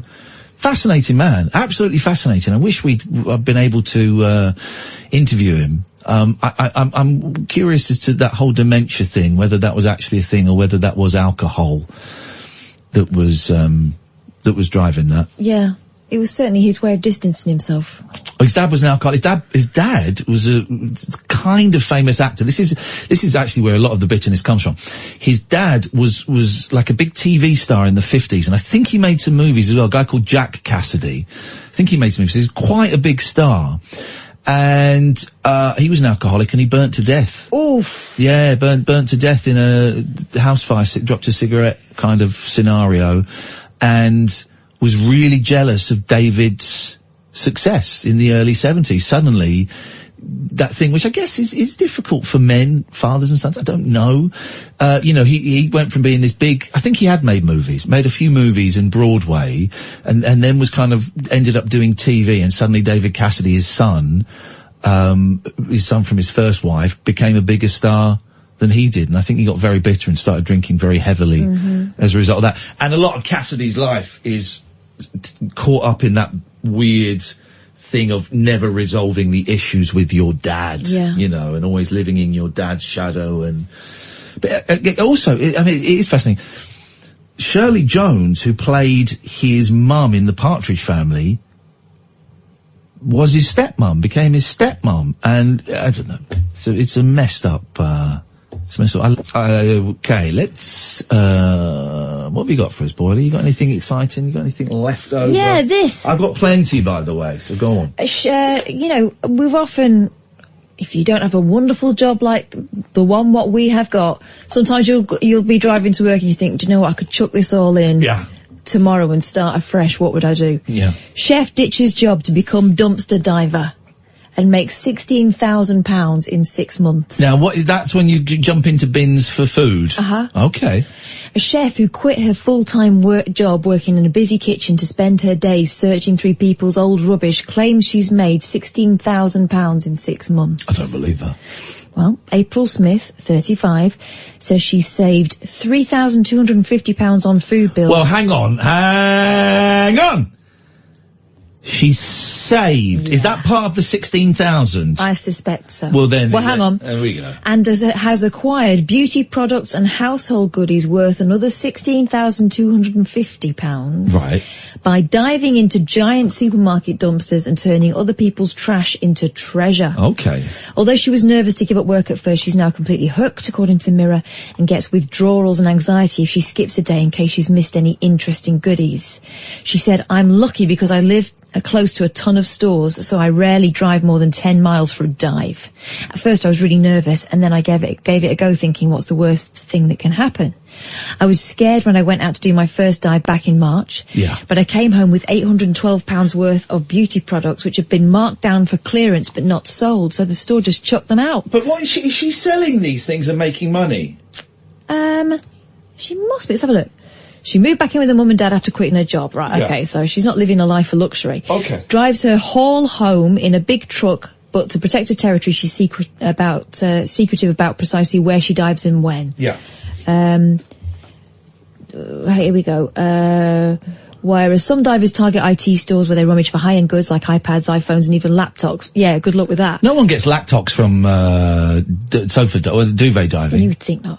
April sticks to household and beauty products. These are the products I want, she said. I've started to sell some of the unspoilt beauty products I've rescued. Although we used to go, my mate Wayne and Slim used to go to the Biffa bins on the Slough Trading Estate and get Spectrum games. Really? Yeah, he used to get loads of Spectrum games. What she does is she puts them into a mystery box of goodies. But usually I give most of the stuff I get away. I donated a lot of makeup from the first haul to a women's shelter 20 miles away, she says. It makes me angry that stores throw good stuff away instead of donating it. And though and I thought maybe the women at the shelter would appreciate having something nice. Okay. So she is selling some of it, but it looks to me like she's saving. Get a job, mate. Get a job, mate. Go back to being a chef.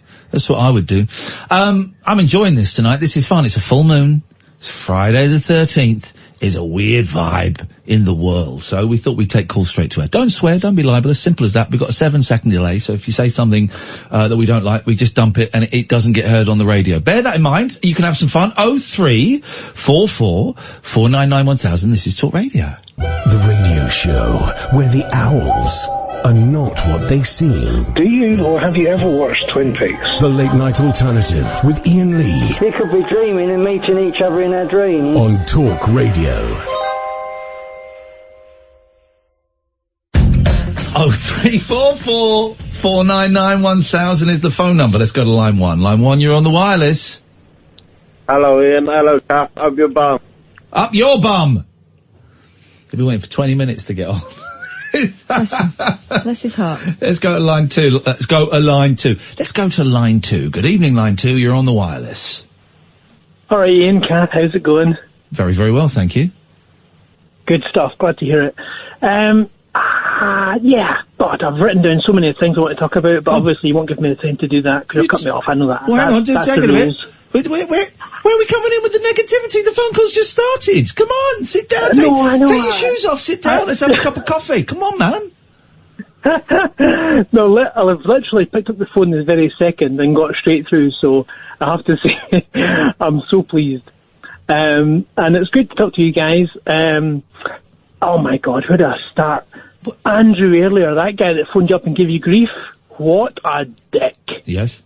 You know, really, and I'm using my language lightly. Use it lightly. What a tool. What a tool. Okay, well, let's not worry about him. Let's not worry about him. Yeah, I know, he's an absolute panic. I've got so many things to get through. Well, then get to them! Stop saying you've got so many things, just get to them! Let me say I'm of a vintage that understands the greatness of Larry Grayson. Okay. And he was a superb guy, even though he was obviously his camp as a row of tents and stuff, but a great guy. Yeah. Great guy. Yeah. But was he funny? I don't know. I don't remember if he was funny or not. Oh, of course, I meant to talk to you about that. Yeah, you're slightly younger than me. I'm a little bit older. I'm 54, nearly. Okay. And I do remember him as a kid. I remember watching him on TV, and now that I can look at him in retrospective, I can see how great a character he was. He was a genuine. He was in the same cut as Bob Monkhouse and all those Bruce Forsyth, all those greats, those guys that just had it nailed, you know.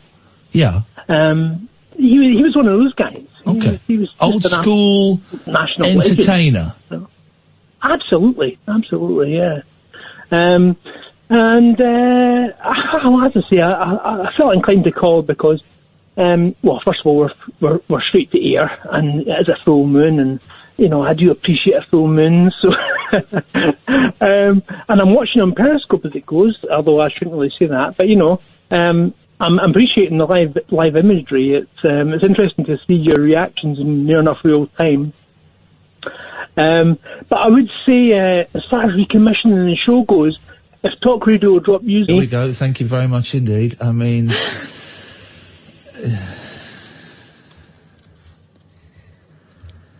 Full moon. It's a very full moon. I think that was the guy that phoned... I think that was the guy that phoned in earlier as well and was never going to phone in again doing a voice. I mean, this is where we're at. There's that guy phoning in. Yeah. So I went to see my 7-year-old play football for the first time. It was the first time that he's in what year is he in? 2? They got 5. No, he's in year 3. Yeah. Year 3. And it's the first time they've played against other schools, right? So I went to see him today, and he was thrilled because I wasn't. Yesterday I said I don't think I'm able to come. Really sorry. He's like, oh, never mind. But things changed, so I could go and see him, and he was really excited. And his team were great. They were playing another school, and his team were great. Right? They weren't brilliant. I think the other school have been playing for longer, so they got more skills. But they were great, and my one started off in goal, and he saved 4 shots, which I thought was brilliant. And bless him, he didn't know that he could, when he got it, he could then just drop kick the ball. So he put the ball on the floor and go to kick. Anyway, it was lovely. And they were having a great time, and then he got brought out in the second half, and they did all right. They were doing really well. They lost 2-0 in the end, but they nearly scored a couple of goals, and it could have been the other way. But so there were 3 different teams from the school playing 3 different teams from the other school, and this group's coach was also the referee. So they didn't really have anyone apart from a couple of parents. There weren't many parents there. No one kind of shouting tactics and stuff. But the other school, the coach for the other school was there, right? Now he was a young lad, 24, the tops. They're 7 and 8, these kids. And this guy is going, right, come on, run! If you don't wake up, I'm putting you in goal. Earn these goals, come on! 7-year-olds. 7-year-olds, right? And he's going on the pitch as well, which I don't think you're allowed to do. He's walking on the pitch. Come on! Wake up! Will you focus? You're going to go and goal if you don't focus. You've got to stay in they call it, the tactical area? Yeah. No, don't go on the pitch. And I'm there, I'm thinking, this guy's a dick, right? How old was he? 24, tops. This guy's an idiot, is what I'm thinking. Doesn't know how to talk to children. And I'm getting really angry. And so I'm there and I'm cheering on the school. Come on school. Come on everyone. Give it your best. Well done. Great save. Hey, that was a good pass. That was well done, lads. Excellent. I'm doing all that. Come on everybody. Well done. Oh, and when the other team do well. Oh, well played. Great shot. I'm applauding all of them. I know, making it fun. Yeah, because they're 7 and 8, right? And I'm also showing my kid in an indirect way that if the other team do well, you respect that. You go, well done, that was great, excellent run there. And this guy's shouting and shouting. And I went up to one of the parents on ours and I said, is that guy, is he being a little bit, football's not my thing. It just feels like he's being a little bit over the top. They went, yeah, he's a little bit. And so I was getting quite angry with it, because it was really unpleasant, actually. It wasn't shouting at my kid. If he'd have shouted at my kid, he'd have got what for. But it was really unpleasant. And so by the end of the match, this is a different, and I'm not one of the, I do think that we should have first, second and third. I'm not one of those that thinks there should be no competition. Yeah, no, kids like to win. Yeah. And they also need to learn how to I'm lose. a big fan of all of that, within reason. Yeah. But it's not like, hey guys, it's, but so by the end of the game, every time he's shouting, will you pay attention? I'm going, come on kids, let's have some fun. Hope you're enjoying yourselves. I'm doing that. Let's have some fun, guys. That was fun. We got 2 minutes left. Just have as much fun as you can in the last 2 minutes. I'm doing all that because I'm thinking this guy's been really, really obnoxious. Then at the end of the match, and I went over to my son and it was great and he had a great time and they lost 2-0 and they were over the moon. They had a great time. And I said to their coach, the referee, I said, good game. I really enjoyed it. I thought they played well and, I think 2-0 is I thought the other team were lucky. And he said, yeah. He said, the coach gets very passionate, doesn't he? And he brought it up. So I was like, yeah, now, about that to me felt really weird and made me very uncomfortable. And he said, yeah, look, I'd been warned actually that he's like that. And it was a little bit, I thought it was I'm telling them that winning is not the most important thing here. That I want them to have fun and enjoy it. And it's their first game against another school. And he said, yeah, it was a little bit in your face. So if their coach is agreeing that this guy is laying it on, I just thought, come on man, they're 7-8.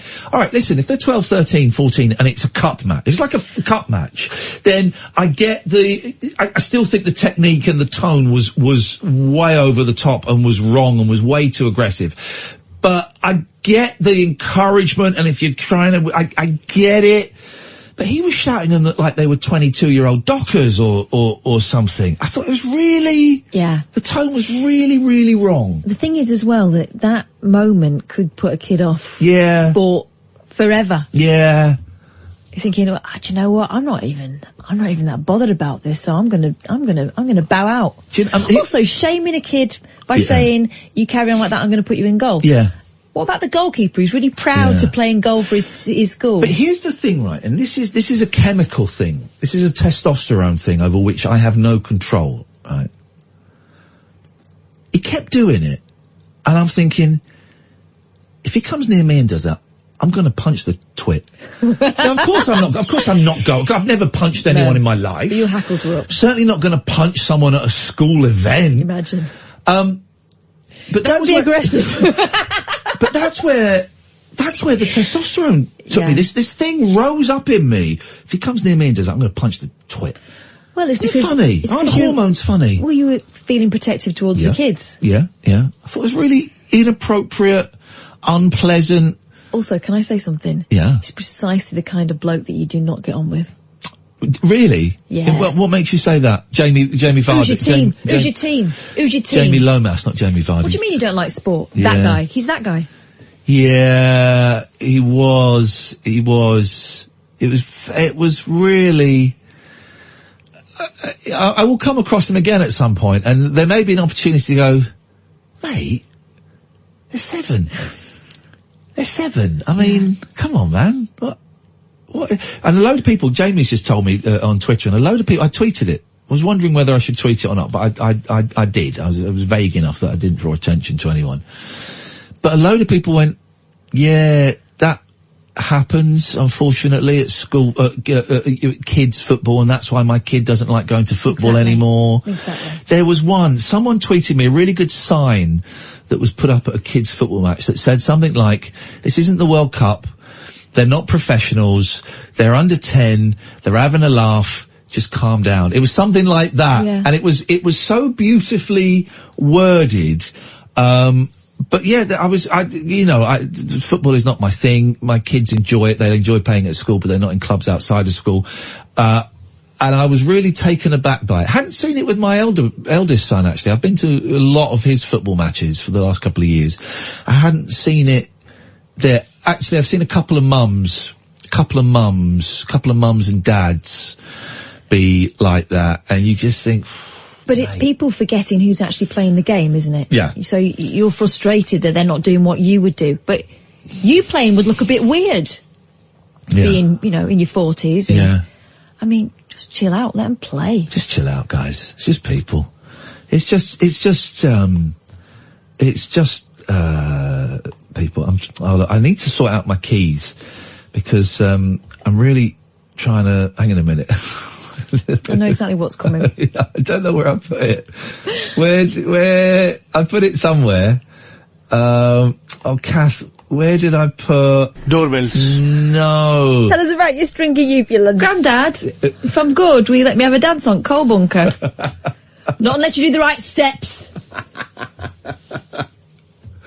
I've forgotten to take any phone calls. I'll tell you what we'll do. Loads of people are calling in. Calm down. We'll come to you. We'll come to you after the news. I think. I'm enjoying. We'll go. I'll tell you what we'll do.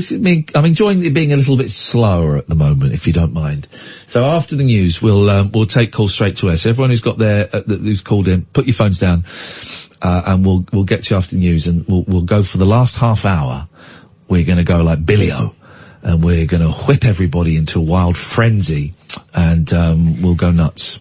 And then you can spend the rest of the weekend panting in a dark room, trying to get over it. Yes. You got anything exciting this weekend? I think my sister's going to come over. My brother-in-law's gone. He's posted abroad. Yes, because your sister has got flute lips, horny lips. She hasn't got flute lips anymore. She got over it, but when she was at school, it's your mum that's got horny lips. She's got, French horny lips. Oh, okay. Wow, French. Ooh la la. Oui. Ça c'est bon. Don't. That's me mum. Vous, maman, et l'amour. Vous, maman, et l'amour sur la table. What? Avec moi. Poissy. What? Poissy. I don't think that word means what you want it to mean. And if you want it to mean what I think you want it to mean, you're going to get a karate chop to the windpipe. Talk about my mother like that. Moi. No. Dans la mer. You in the sea. That's where you can get. Moi dans la maman sur la table. Oui. Excusez, mademoiselle, moi dans la maman sur la table, s'il vous plaît. You couldn't handle my mum. I don't think I could. I don't think I could. Doorbells. No, not at all. This weekend I got nothing. First weekend, I think this year, where I've got nothing. Playing video games. I've got some new video games. I've got, it's called like Suzuki or something. Is it called? That sounds fun. No, what's it called? Let me find it. Sounds like a lot of fun. No, I'll get stuff to you. It's, You're going to play Spiky Robots? Oh, yeah, I will play Spiky Robots, actually. I got, hang on a minute. What do they call it? Codes. I got sent some codes. I'm trying to blag stuff. And I think I might have found the, Yakuza. Oh. Yakuza. Jacuzzi. Yakuza. I'm going to play Yakuza 3, which I think they're like Japanese gangsters. So I'm going to stream it all on Twitch as well. Twitch.tv/Iain Lee. You can have a weekend of me streaming games, me watching a Jason Statham film, and although you will not be allowed to watch the Jason Statham film, I will not be allowed to stream it. It'd be a reaction vid, will it? You're going to watch me watching Jason Statham. It's going to be some show. Some show, guys. Right. Let's have the news, and when we come back, we're going to take the call straight to air for the last hour of the show. This is the Late Night Alternative. It is weeknights from 10 with Iain and Kath on Talk Radio. The Late Night Alternative with Iain Lee on Talk Radio. We have ways of making you talk.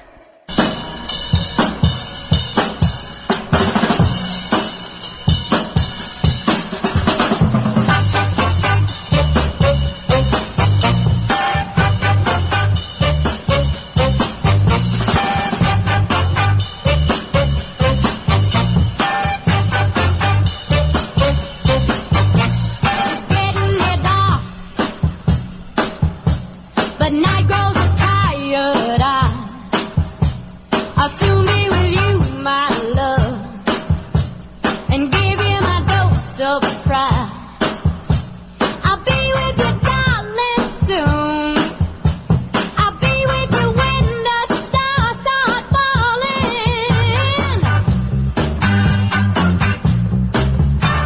I've been waiting so long to be where I'm going, in the sunshine of your love, love, love. Oh, baby, sunshine, sunshine of love. Oh, oh, oh, baby, I'm with you, my love. The light shining through on you. I'm with you, my love. It's the morning and just we two. I'll stay with you, darling, down. I'll stay with you till my feet are dried up.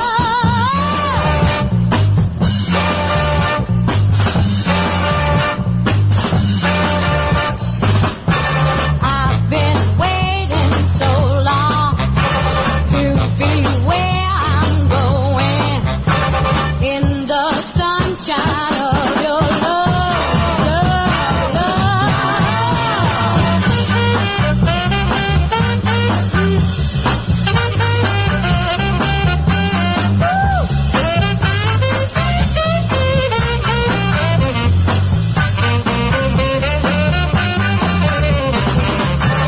I've been waiting so long to be where I'm going, in the sunshine of your love, love, love, love. I'm with you, my love.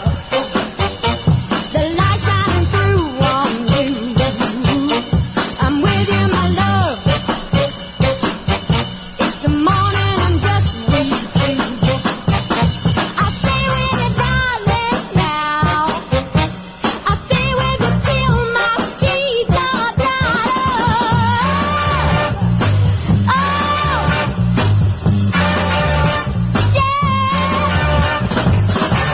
I've been waiting so long to be where I'm going, in the sunshine of your love. Here we go. Come on now. Last hour of the show of the last show of the week. 0344 499 1000. Calls straight to air, dear listener. It's a full moon, Friday the 13th. Give us a call. Don't swear. Don't be libelous. We have a 7-second delay, so if you say something we don't like, very simply, we dump it. It does not get broadcast. It's as simple as that. The switchboard is empty right now. As soon as I start seeing some numbers popping up on the screen, bish, bash, bosh, we will take those calls. Exciting news. I was driving into London today and I saw a huge billboard advertising a brand new album by The Who, a brand new studio album by The Who, and they're playing arenas. Did they play, because they were going to play Wembley Stadium, this summer. Did that actually happen, or did it get cancelled because Roger Daltrey had vocal difficulties, i.e. they didn't sell enough tickets? Because the Who haven't been a stadium band in this country since about 1978. And I'm wondering if it actually went ahead, because I really want to see the Who, but there's no way I was going to go and see them at Wembley Stadium. And now this tour they're doing, March and April of next year, they're playing arenas, but they're playing quite small arenas. They're playing Wembley Arena, as opposed, which I think holds about 10,000, opposed to the O2, which holds about 18,000. So I'm very new album is ordered, comes out in November. New album is ordered.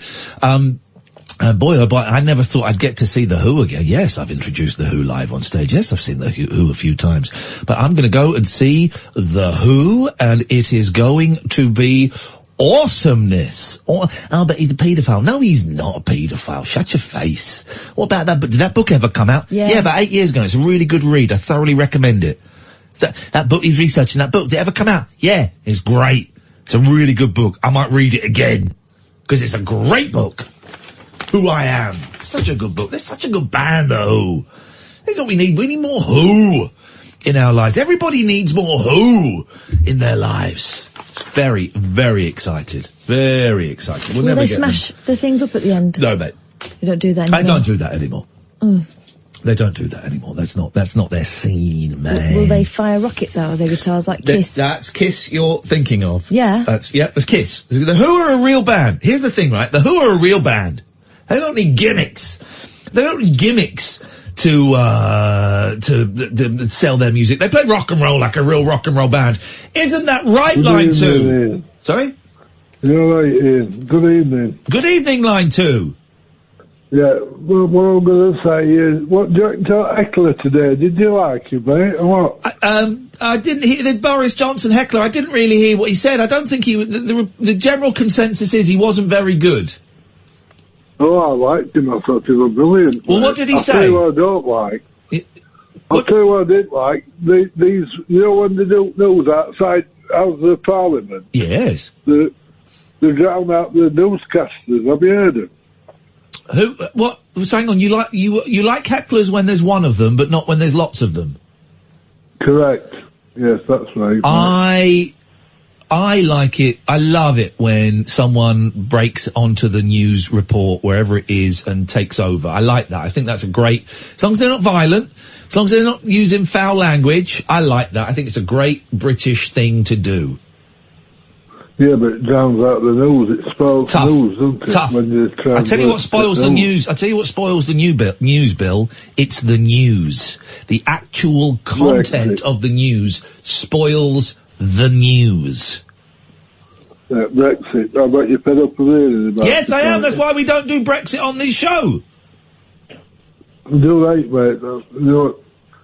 You want to stick to what you're doing already, like. I won't entertain Brexit. Thank you very much indeed. And we don't entertain it on this show. Let's go to line 3. 3, you're on the wireless. Good evening, Ian, Catherine. Nelly here. It's Tiny Nelly. Guess how tall Nelly is, Catherine? Well, you say tiny. It's probably a reasonable height. 5'10". 5'6". Same as me. Yeah, tiny. 5'7". Okay. 5'6.5". Even Catherine's not buying that.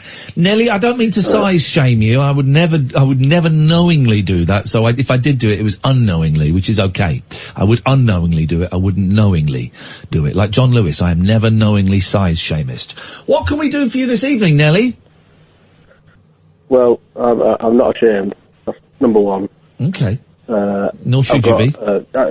No, true. I've got a bit of a cold. I was going to say, have you been punched in the mouth or something? It doesn't sound like you. If the name Nelly hadn't popped up on the screen, I would think this was a Nelly impersonator. You had your lips done or something? No, I've got quite a bad cold. And I've got a question to do with it, actually, because I've had it for a few days. And one of the... something has happened during the period of this virus that has never happened before when I've had a cold.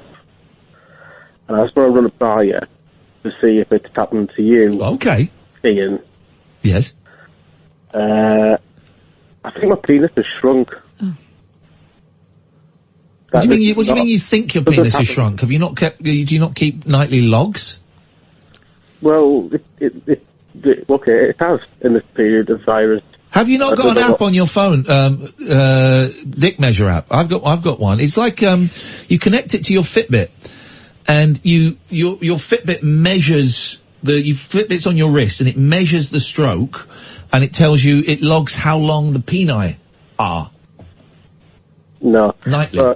Is it a thing? Is it a thing to like have a virus and it has that effect? No. Because it's something. Really? Mm. No, your penis is shrinking, Nelly. Your tiny, raggedy penis is disappearing. Make the most of it while you still can before you need tweezers. I thought when you got older it had the opposite effect. Well, you can tie weights to it and stretch it. Well, that sounds a bit painful. Does sound a little bit painful. 0344 499 1000 is the telephone number. If you want to give us a call, let's go to line 7. 7, you're on the wireless. Good evening, Ian. Good evening, Kath. It's Julie. Good evening, Julie. Julie, of course, is only listening because she knows Killer Kellner will be on in 45 minutes and she wants to check that the lines are clear and free so she can flirt with her favourite radio host. We get it. We get it. What can we do for you tonight, Julie? I wanted to submit a guitar boundy. Go on then. Faith by George Michael at 2 minutes 38. Oh, okay, yeah. Hang on a minute. Let's go to George Michaelis, Faith, 2 minutes and 38 song on the song. You go to go through the Grammarly advert. Here we go. It's skipping it 2 minutes. Here we go. We're going to go in at 2:30, 2:32. Here we go.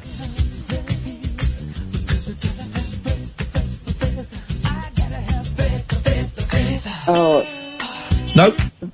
Was that it? No, it goes on. It goes on. It goes on. No. Right. Yeah. Here we go. Here it comes. There we go. I must have a different version. Kath will back me up, right? A bit further on, hang on. Here it comes. Bow. Here we go. Yes! It is the best. That is a great one, Julie. Thank you. It is the best guitar sound. Bow. It's the last one. Bow. It is. And you write it down. It took me ages to recall it. Boundy. Bow. It's that. Bow. It's great, man. There's loads of them everywhere. That's what I'm gonna do tomorrow, is I'm gonna learn how to play boundy. Can't be that difficult. Everyone's doing it. Julie, thank you very, very much indeed. More of your calls straight to air in a minute. 0344 499 1000, the late night alternative with Ian and Kath on Talk Radio. Uncut after hours conversation for the up all night generation. The late night alternative with Ian Lee on Talk Radio. Call straight to air tonight, last 45 minutes of the week, 0344. I've got it for a second and forgot it for a second. These things happen. I'm getting on a bit. 0344 499 1000. For the first time ever, we've got tomorrow's papers now. We never get them during our show. What's going on? I had to squeeze past the horrible newspaper delivery guy. Coming here at all. Yeah, I don't want him contaminating my area. I had to squeeze past him. Don't like him. I don't like it when people call me the C word as part of banter. That They don't know you. Yeah, I don't know. Don't like it. Don't like it. A mum partying in Benidorm tried to send a snap of a live sex show to mates on WhatsApp. WhatsApp, it says here. WhatsApp. I don't know. WhatsApp, I guess. But instead delivered it to a group for an under-7s football team. Ooh. Before this river becomes an ocean. Samantha Dyson, 37, sent it at 1:16. Sorry? You making jokes about Dyson and sucking? No. Okay. Just thinking, it's never a good idea to send anything on WhatsApp at 1:16 anything. At 1:16 a.m, carried on having fun with friends, unaware of her gaffe. It was only when she got up the next morning and saw a message from her husband that she realised what she had done. James at home in Rotherwell, Leeds, posted, "We all know you're in Benidorm, Sam, but I don't think these pictures are appropriate for an under-7 football group." Wrong group, perhaps? Please, can you delete them? Too late.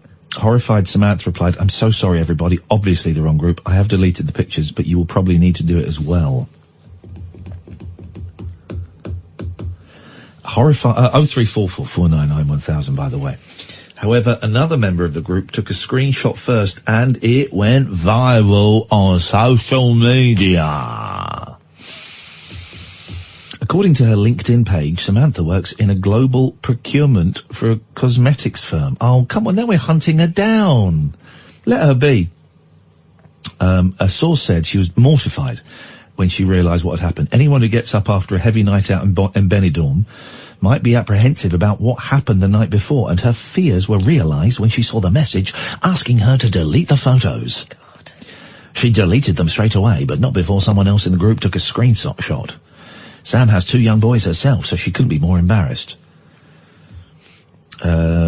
Last night she refused to comment, while James said it was a mistake. Rothwell Town under-7s also declined to comment. Oh, come on, man. This is all because someone went, "Oh, look at this," and put it on Facebook. She made a mistake. She said the wrong thing to the wrong thing. It don't matter. It went to the under-7s football team's WhatsApp thing. It wasn't the under-7-year-olds with the phones. Yeah, exactly. Exactly. If you've got an under-7, you know what a willy looks like. It might be a distant memory, but you know what one looks like. Exactly. I mean, come on, guys. 0344 499 1000 is the telephone number if you want to give us a call. Do you fancy a dangerous new beauty trend? Yeah, then I've got a dangerous thing. Women gluing their top lips up. Oh, what, like peeling it back? Inspired by celebrities such as the Kardashians, women are trying at-home remedies to try and plump up their lips without resorting to fillers, right? Up the volume. The latest bizarre beauty hack going viral online sees women superglue their top lips upwards over their Cupid's bow to achieve fuller-looking lips, like this. Oh, gosh. A video posted to mobile clip site TikTok's been viewed more than 7 million times and shows a girl gluing her top lip to her face and then applying lipstick. She shared the video to Twitter, captioning the post, "Imagine you're talking to someone and your lip falls down by accident." Yeah, imagine. Dozens of women have copied her and applied glue to their mouths to give themselves fuller-looking lips. While it's believed some women are using lash glue to stick their lips, many are thought to be using powerful adhesive superglue. The sticky substance can pose a danger, with skin ripping if pulled too hard, and everyone knows what superglue is. Just do the sellotape. We haven't got double-sided sellotape. Just make it round in a little hoop and then stick it like that. That would work, wouldn't it? Yeah. You're going to get a lot of top gum in that, though. Yeah. And this, I mean, you wouldn't be able to tell that's what she'd done. It looks all right. But don't do that. Okay, yeah, she's looking good. Yeah, but don't do that. That's what she did, look. Dickhead. I mean, yes. Really? Yes. Well, how about this? A man had his willy amputated after taking Viagra, said watchdogs. Yeah, it can't be as simple as that. It was one of the 279 reported side effects of the blue sex pill in the past 2 years.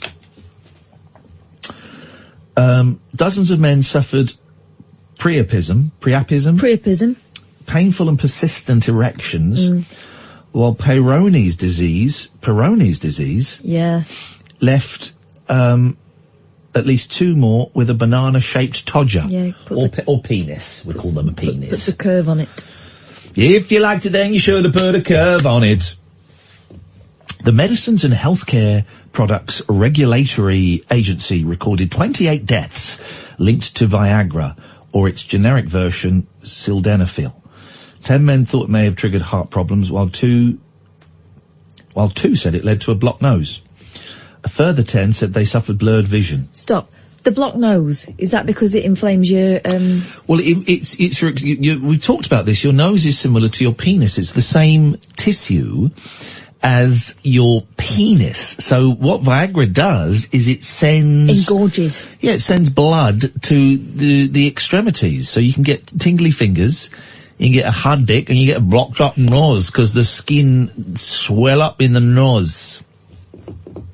Get massive boner as well. Whoa, yeah, big old boners. Whoa, yes. Whoa.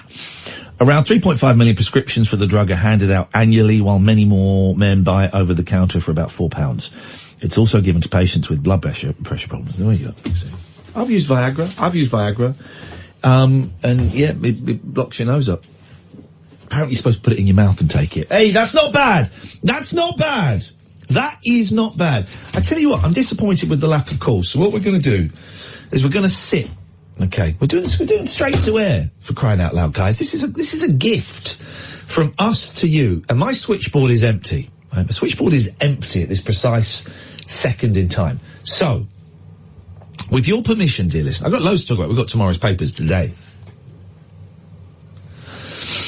With your permission, we're going to sit here and we're going to wait for you to call in. I'm going to look through the papers. But we're going to sit. We're going to wait for you guys to call in. 0344 499 1000 is the phone number. As soon as I see numbers coming up on the screen, I'm taking the calls. But until then, I ain't doing nothing.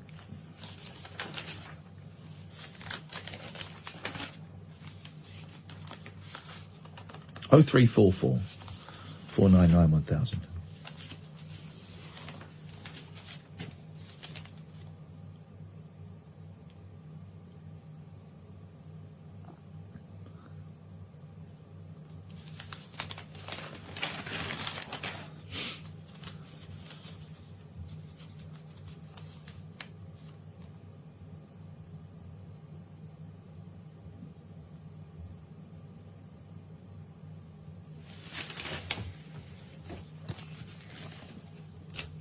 Let's take line 1. You're on the wireless.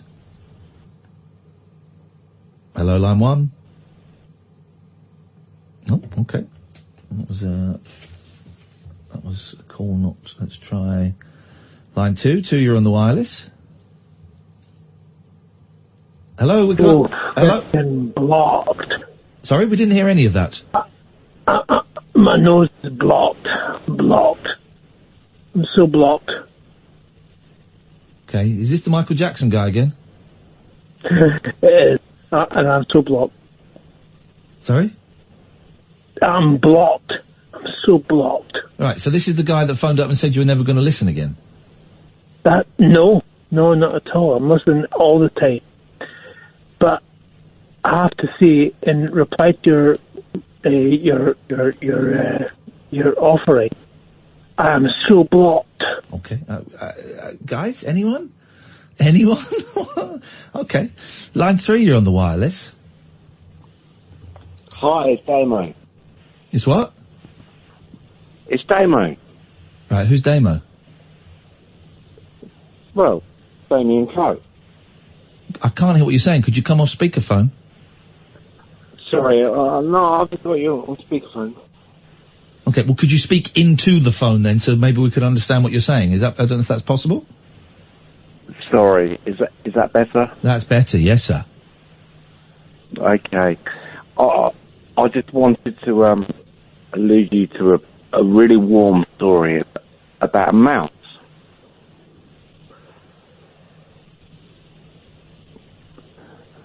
Now this mouse was running across my friend's like lounge, and it was going into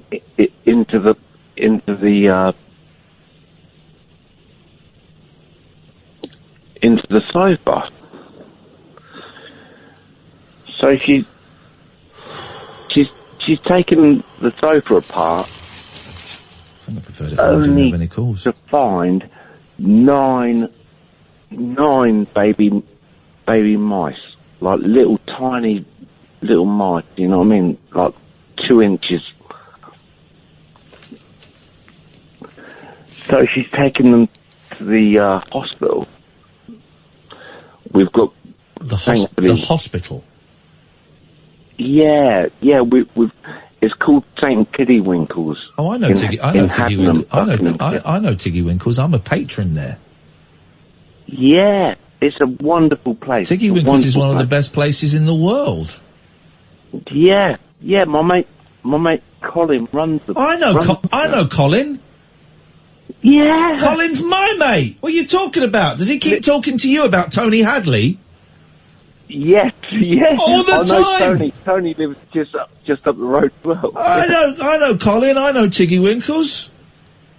Yeah, it's a wonderful place. It's the best place. Everyone should go there, man. You get to go and have the little backstage tours and see all the bits that the punters don't see. Yeah, it's wicked, isn't it? Yeah. He's taken my boys around a couple of times. They've got red kites there. They got kites, they got owls. I took, me and my boys took a baby robin in there that my cats had brought in.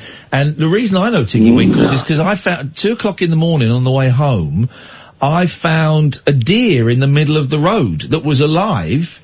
And so I put the deer in the back of my car and took a deer up there. I got there about 3 in the morning with this deer. So yeah, I'm a big fan of Tiggy Winkles. Oh, God bless you, mate. God bless you. So those mice that you found living in your sofa. So, yeah. That's horrible, man. She's opened up the sofa. No, that's horrible. And there's nine baby mice. That's disgusting. in the sofa. That is disgusting. You're saying it as though it's a good thing. That is a disgusting thing. No, it wasn't disgusting, but bless her heart, what she did, she put them in a chew box.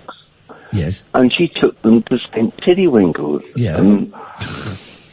Yes. And these poor little critters, you know, they couldn't even see, you know what I mean? They were so... Yeah. Oh. Well, listen, that is a great story, but you want to get a new sofa, man. That wasn't my sofa, it was their sofa. Oh, in that case, just don't sit on it, because that is going to be minging. Yeah, I'm not going to sleep on it. Good, thank you very much. There you go, there's a lot of coincidences in that call, I enjoyed that. Line 3, you are on the wireless. Hello, Ian, it's Hannah. Hello, Hannah, it's Ian. Hello.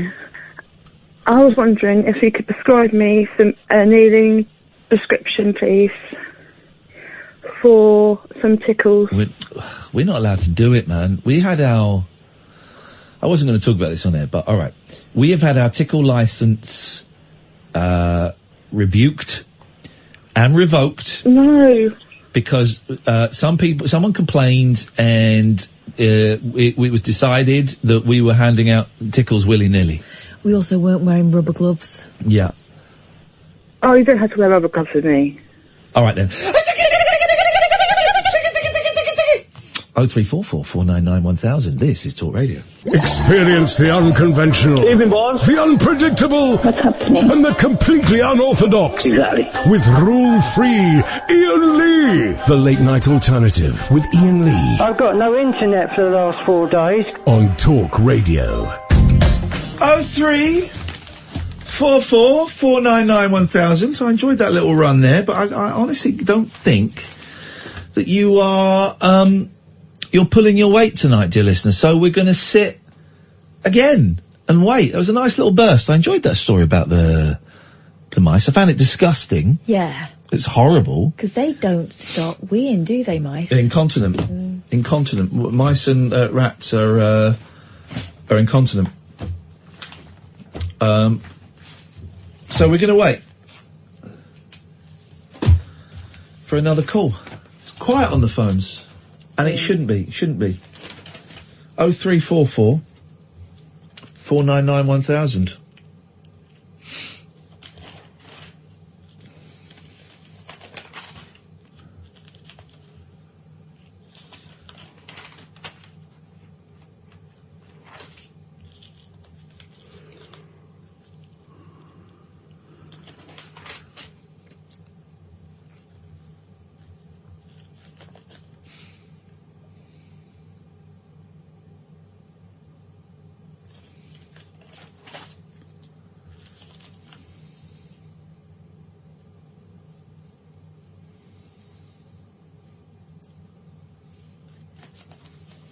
you seen this? 6 ways to stop being annoying.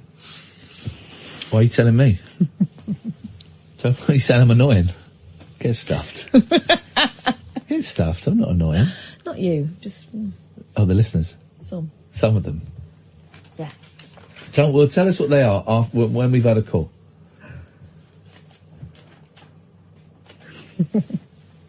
10 years ago today, to the day since Patrick Swayze died. Gosh. Doesn't seem that long, does it?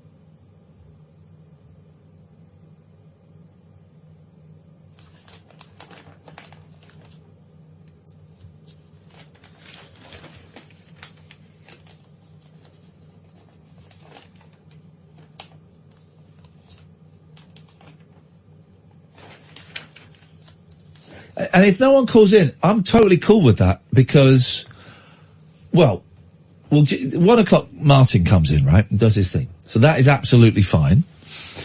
But there's too much... Jibber jabber. Well, quit your jibber jabber. There's too much, there's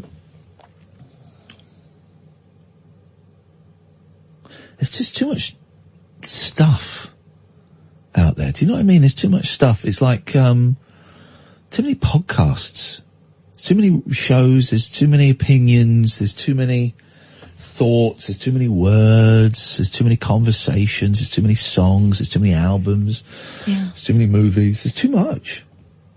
There's too much. So if we have 20 minutes of not a lot, I'm kind of cool with that. And it's moments like this when you don't get any calls, and it's fine. That makes me think, well, maybe we do need to take 6 months off. Maybe we do a year. Maybe there is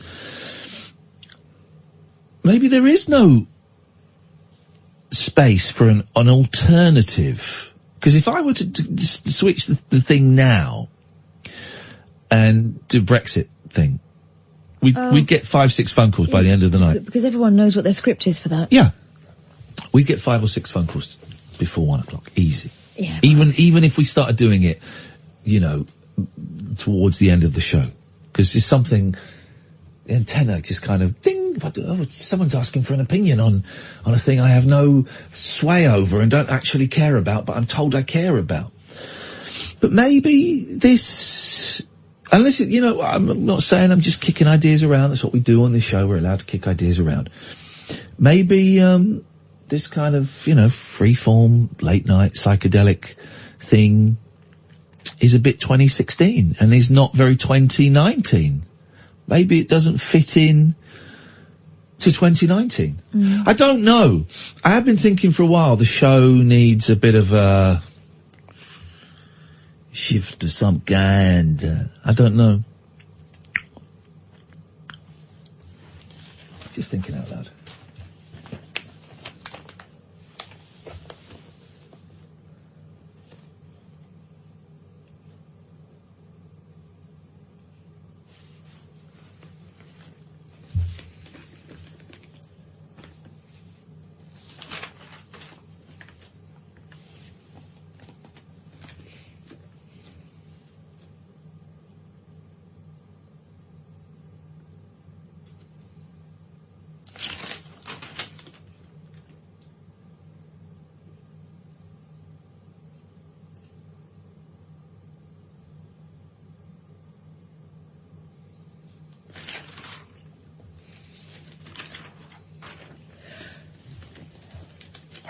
Bless you.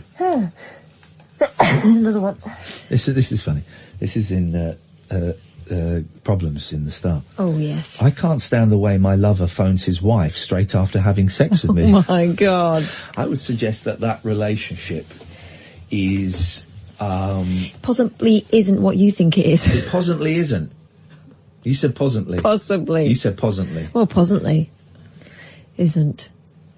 You also, what was it? What was your swear? How did you swear earlier?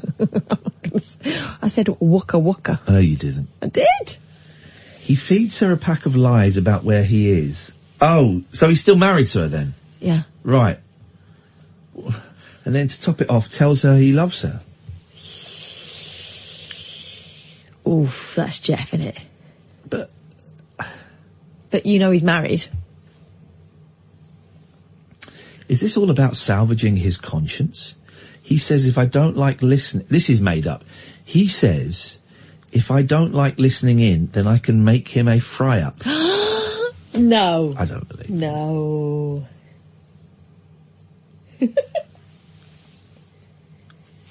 He insists that he needs to keep his strength up because she'll demand the full service once he gets home.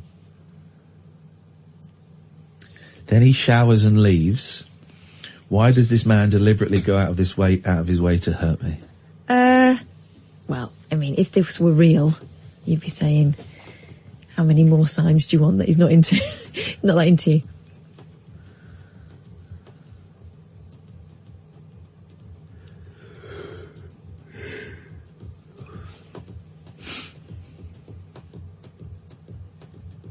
Okay. Maybe we're not going to get any phone calls. That's fine. I'm cool. I'm cool with that, man. I'm down with that. I'm down with that. Oh. Paul said, I just tried to call but can't get through. Don't. Not again. Do you want to try and ring? Can you try and ring? Here. Yeah. Please don't tell me. That would be hilarious. We broke the phones again. We broke the goddamn phones.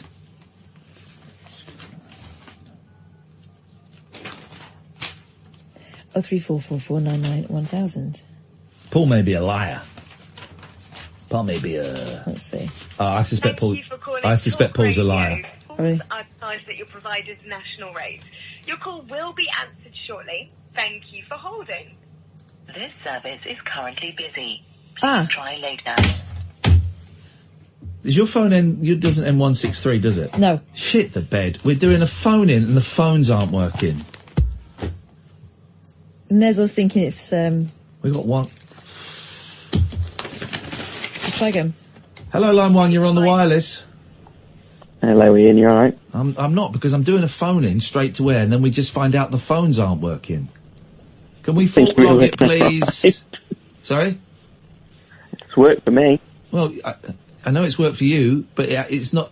Yeah, well, just because you've got through doesn't mean it's not working. Fair point. Have you tried turning it off and on again? I'll turn you off and on again in a minute, sunshine. The one call we get is a knob. Line 2, you're on the wireless. Hello? Hello, you're on the air. Oh, hold on. Let me get it off of, Get it off of... Oh, give me a minute. Okay. Hello? Hello? Hello, can you hear me a bit better now? I can hear you perfectly.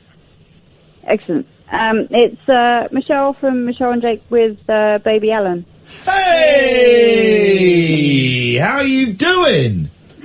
Doing good. I thought it'd been a while, so I thought we'd give you a call and see You just phoned us because you want some money for the show, baby. All right, okay, we're not paying our dues. I get it. How old is baby Alan now? She's almost 3 months. Hey, flipping heck, that's going quickly, isn't it? How's she doing? Quicker than I want it to. I know it. Oh, great. It gets faster, Michelle. It gets faster. I swear, like, with my first, with Jay, it took ages for him to do anything, but this time it's like every day it's like new. It's going way too quick. Yeah. Oh, it flies by, man. It really flies by. How are you doing? Yeah, doing great. All back to normal and, yeah, just kind of going day by day, really. Yeah, you sound tired. Why are you up at 1:45? Surely you should be trying to get some sleep. Well, I've been up since about 7:30 because my son wakes up nice and early, and I look after the kids throughout the day. And if the kids need any attention during the night, my boyfriend breaks away from his Xbox to deal with them. What's he playing at the moment? I think Borderlands 3 just came out. So I think he's on that at the moment. Yes, mate. That's what I'm talking about. What, have you been out? Have you been out as a couple since having the new one? Not really, not on our own. We've taken her out with us. Yeah. We dropped Jay off at school and whatnot, and we went to the pub this afternoon, and I found a nice tree, and we had a few beers, and came home. That's as exciting as it gets. Yeah, well, do you know what? That is better than a lot of people have. You should go to sleep, man. Don't listen to this rubbish. Is dying on its arse tonight. Go to bed. Oh, no. Sleep. Get nice and comfortable. Fall asleep. Know that your fella is going to look after the baby in the middle of the night, and that you can just sleep. And you're going to get a lion tomorrow as well. No. Yeah, you deserve it. Kath, tell her she deserves a lion. Yeah, but she knows you do. You know you do, but sometimes you just get into the routine where you can't sleep when you could. You know what I mean? You just not geared up for it. Yeah, well, it's pretty much like I generally go to sleep about this time. I'm currently reliving the Harry Potter audiobooks, and I just finished Goblet of Fire, so we're into Half-Blood Prince, and I'm going to start that tonight, and that will take me to about 2. Yeah. And then I'll fall asleep, and then... I think here's what people don't get, right, and I completely get, is that sometimes you think, I've been living for everyone else all day, and I'd just like to have a little bit of time where I can do exactly what I want, and I'm conscious. Yeah, that's it. You know, it's like by the time everybody's settled and everything's done, it's like 12 o'clock, and it's like, well, okay, all right, that's my time. I know I've got to be up in 4 hours, but... You're going to be knackered anyway. You might listen to this for a little bit. Yeah. I'm going to be exhausted either way, so... I'm going to keep going. Right, hey, listen, it's so nice to talk to you. Lots of love to the baby. We all come and visit. It's the show baby Alan. We'll come and visit her at some point, and we promise we're going to send you a check for $1 million at some point. Let's just try line 1. Line 1, you're on the wireless. Hi, Ian. Hi, Kath. How's it going? It's going really well. Good stuff.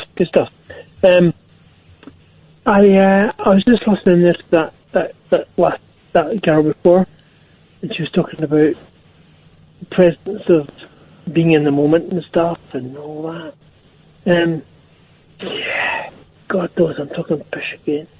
I was on earlier, and I dropped the F-bomb, and I didn't mean to. Well, you're a very, very naughty man. Don't ever do it again. Thank you very much indeed. Let's go to line 2. 2, you're on the wireless. Hiya. Hello, you're on the air. You're on the air. Who's it? You're on the air. Hello. Turn the radio off. The radio isn't on. How can I hear the radio in the background then? Okay, I'll turn it off. Closing time conversation for tax inspectors, taxi drivers, and taxidermists. Great big talk for the wee small hours. You've been trolling me big time, mate. The Late Night Alternative with Iain Lee on Talk Radio. Malasacha, come down to this place and answer our questions. You find you were dead yesterday? Huh? Can you understand? I can't. Oh. I'm still alive. Your ex-Prime Minister, Margaret Thatcher? I'm Prime Minister. Dennis! You are one of the greatest Prime Minister in Great Britain. Everybody acknowledge it. And not just Iron Lady, a hot Iron Lady. The excellent statesman must have courage. You know, China has a lot of island disputes with surrounding nations. A man? Are you a man? Oh, really? Oh. Really a man? Where is Japanese Bushido? Never permit intrusion. Attack them. Never afraid. That is politics. You realized the revival of the British economy? I couldn't understand the EU system. Now EU is destroying. I've heard that. I made a prediction about the future of the EU. That's Margaret Thatcher. Actual Margaret Thatcher talking through a Japanese seance, mesmeric, what do they call it? Spiritualist, the day after she died. That is evidence, if evidence were needed. 0344 499 1000. I'm just saying numbers to a crap phone system that don't work and hasn't worked for the last 40 minutes while we've sat there going, well, why is no one phoning in? Oh, because the phones don't work. That'll do it. And I get these phones and stick them where the sun don't shine. Rupert! Let's go to line 1. Good evening, line 1. Good evening, Ian. Good evening, Gav. How are you? Hey, Pink Monster. What do you want? Sorry? I can't hear. Are you on speakerphone? Well... Goodbye! Goodbye! Let's try line 2. Line 2 won't be on speakerphone, will you, line 2? Hello, can you hear me? Sorry? Hello, can you hear me? What? Were you on speakerphone just then? No, it was the other thing. You know when you've got two phones?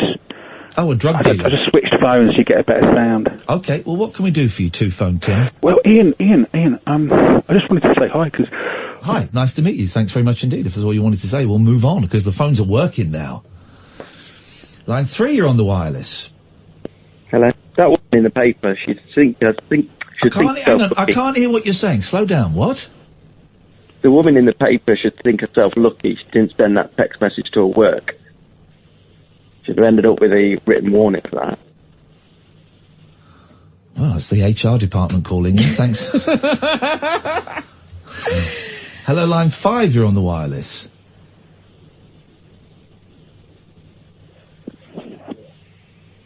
Okay, you're too slow. I mean, I prefer it when the phones are broken.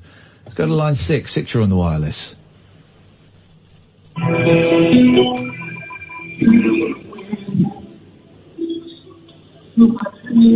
She's like the wind. Spitting. Okay, thank you. Why do I get the feeling we're doing all the work tonight? Let's go to line 7, you're on the... I'm saying line 5, 6, 7. It's only the first 2 lines that are working, so that's theatre for you. It's line 2, there's only 2 working. I'm going to say line 7. Line 7, you're on the wireless. Hi, Ian. Hello, line 7. It's Val. Great. I got the book. Great. Great. Just want to wish you a nice weekend. Dirty mare. I'll see you tomorrow, Val, at the usual time, all right? Where? The back door. Oh, God. Let's go to line... I would say line 8, but it's line 1 because only 2 lines are working. Yes, line 8, which is really line 1.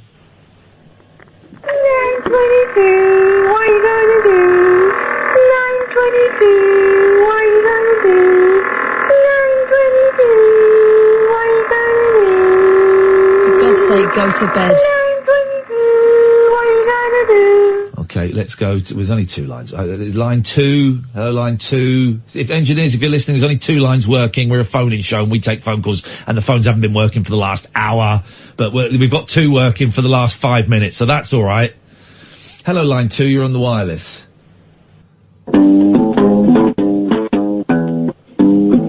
Boingy, boing, boing. Thank you very much indeed. We'll go to line 1. Let's go to the other 50% of lines that are working. Line 1, you're on the wireless. Hello, Mr. Lee. You good? Get to the point, buddy. Oh, thank you. I rang up before. Ricky, you called me the meat lover. Okay, great. I had the chicken and ribs one night when I rang up. Wonderful. I'm really glad you had a nice meal. What do you want? I just want to say hello and... Thank you very much indeed. Hello, good evening, welcome. Let's go to line 2. Line 2, you're on the wireless.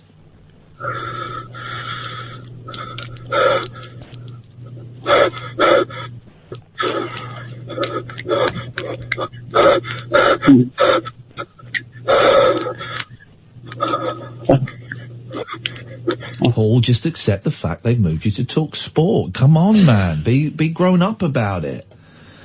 Line 1, you're on the wireless. Yeah, can I just wish you two guys a Merry Christmas and a Happy New Year?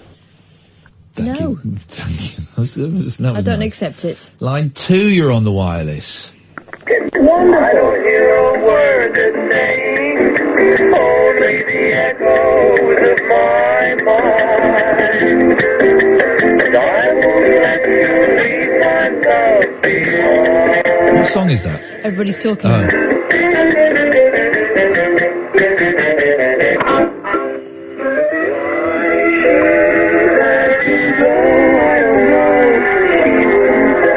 Okay, thank you very much indeed. Let's go to line 1.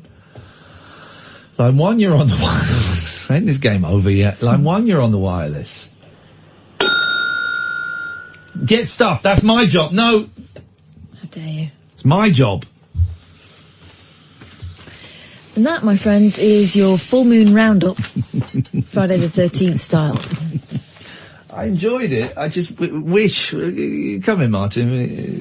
You probably want to go home. Yeah, jeez. We haven't got any time. I haven't got any patience. No. And you deserve better than this. I certainly do. We will be back on Monday, dear listener. There'll be the best of us tomorrow night. But stay tuned. Coming up after 1, it's Martin Kellner on Talk Radio. Talk Radio.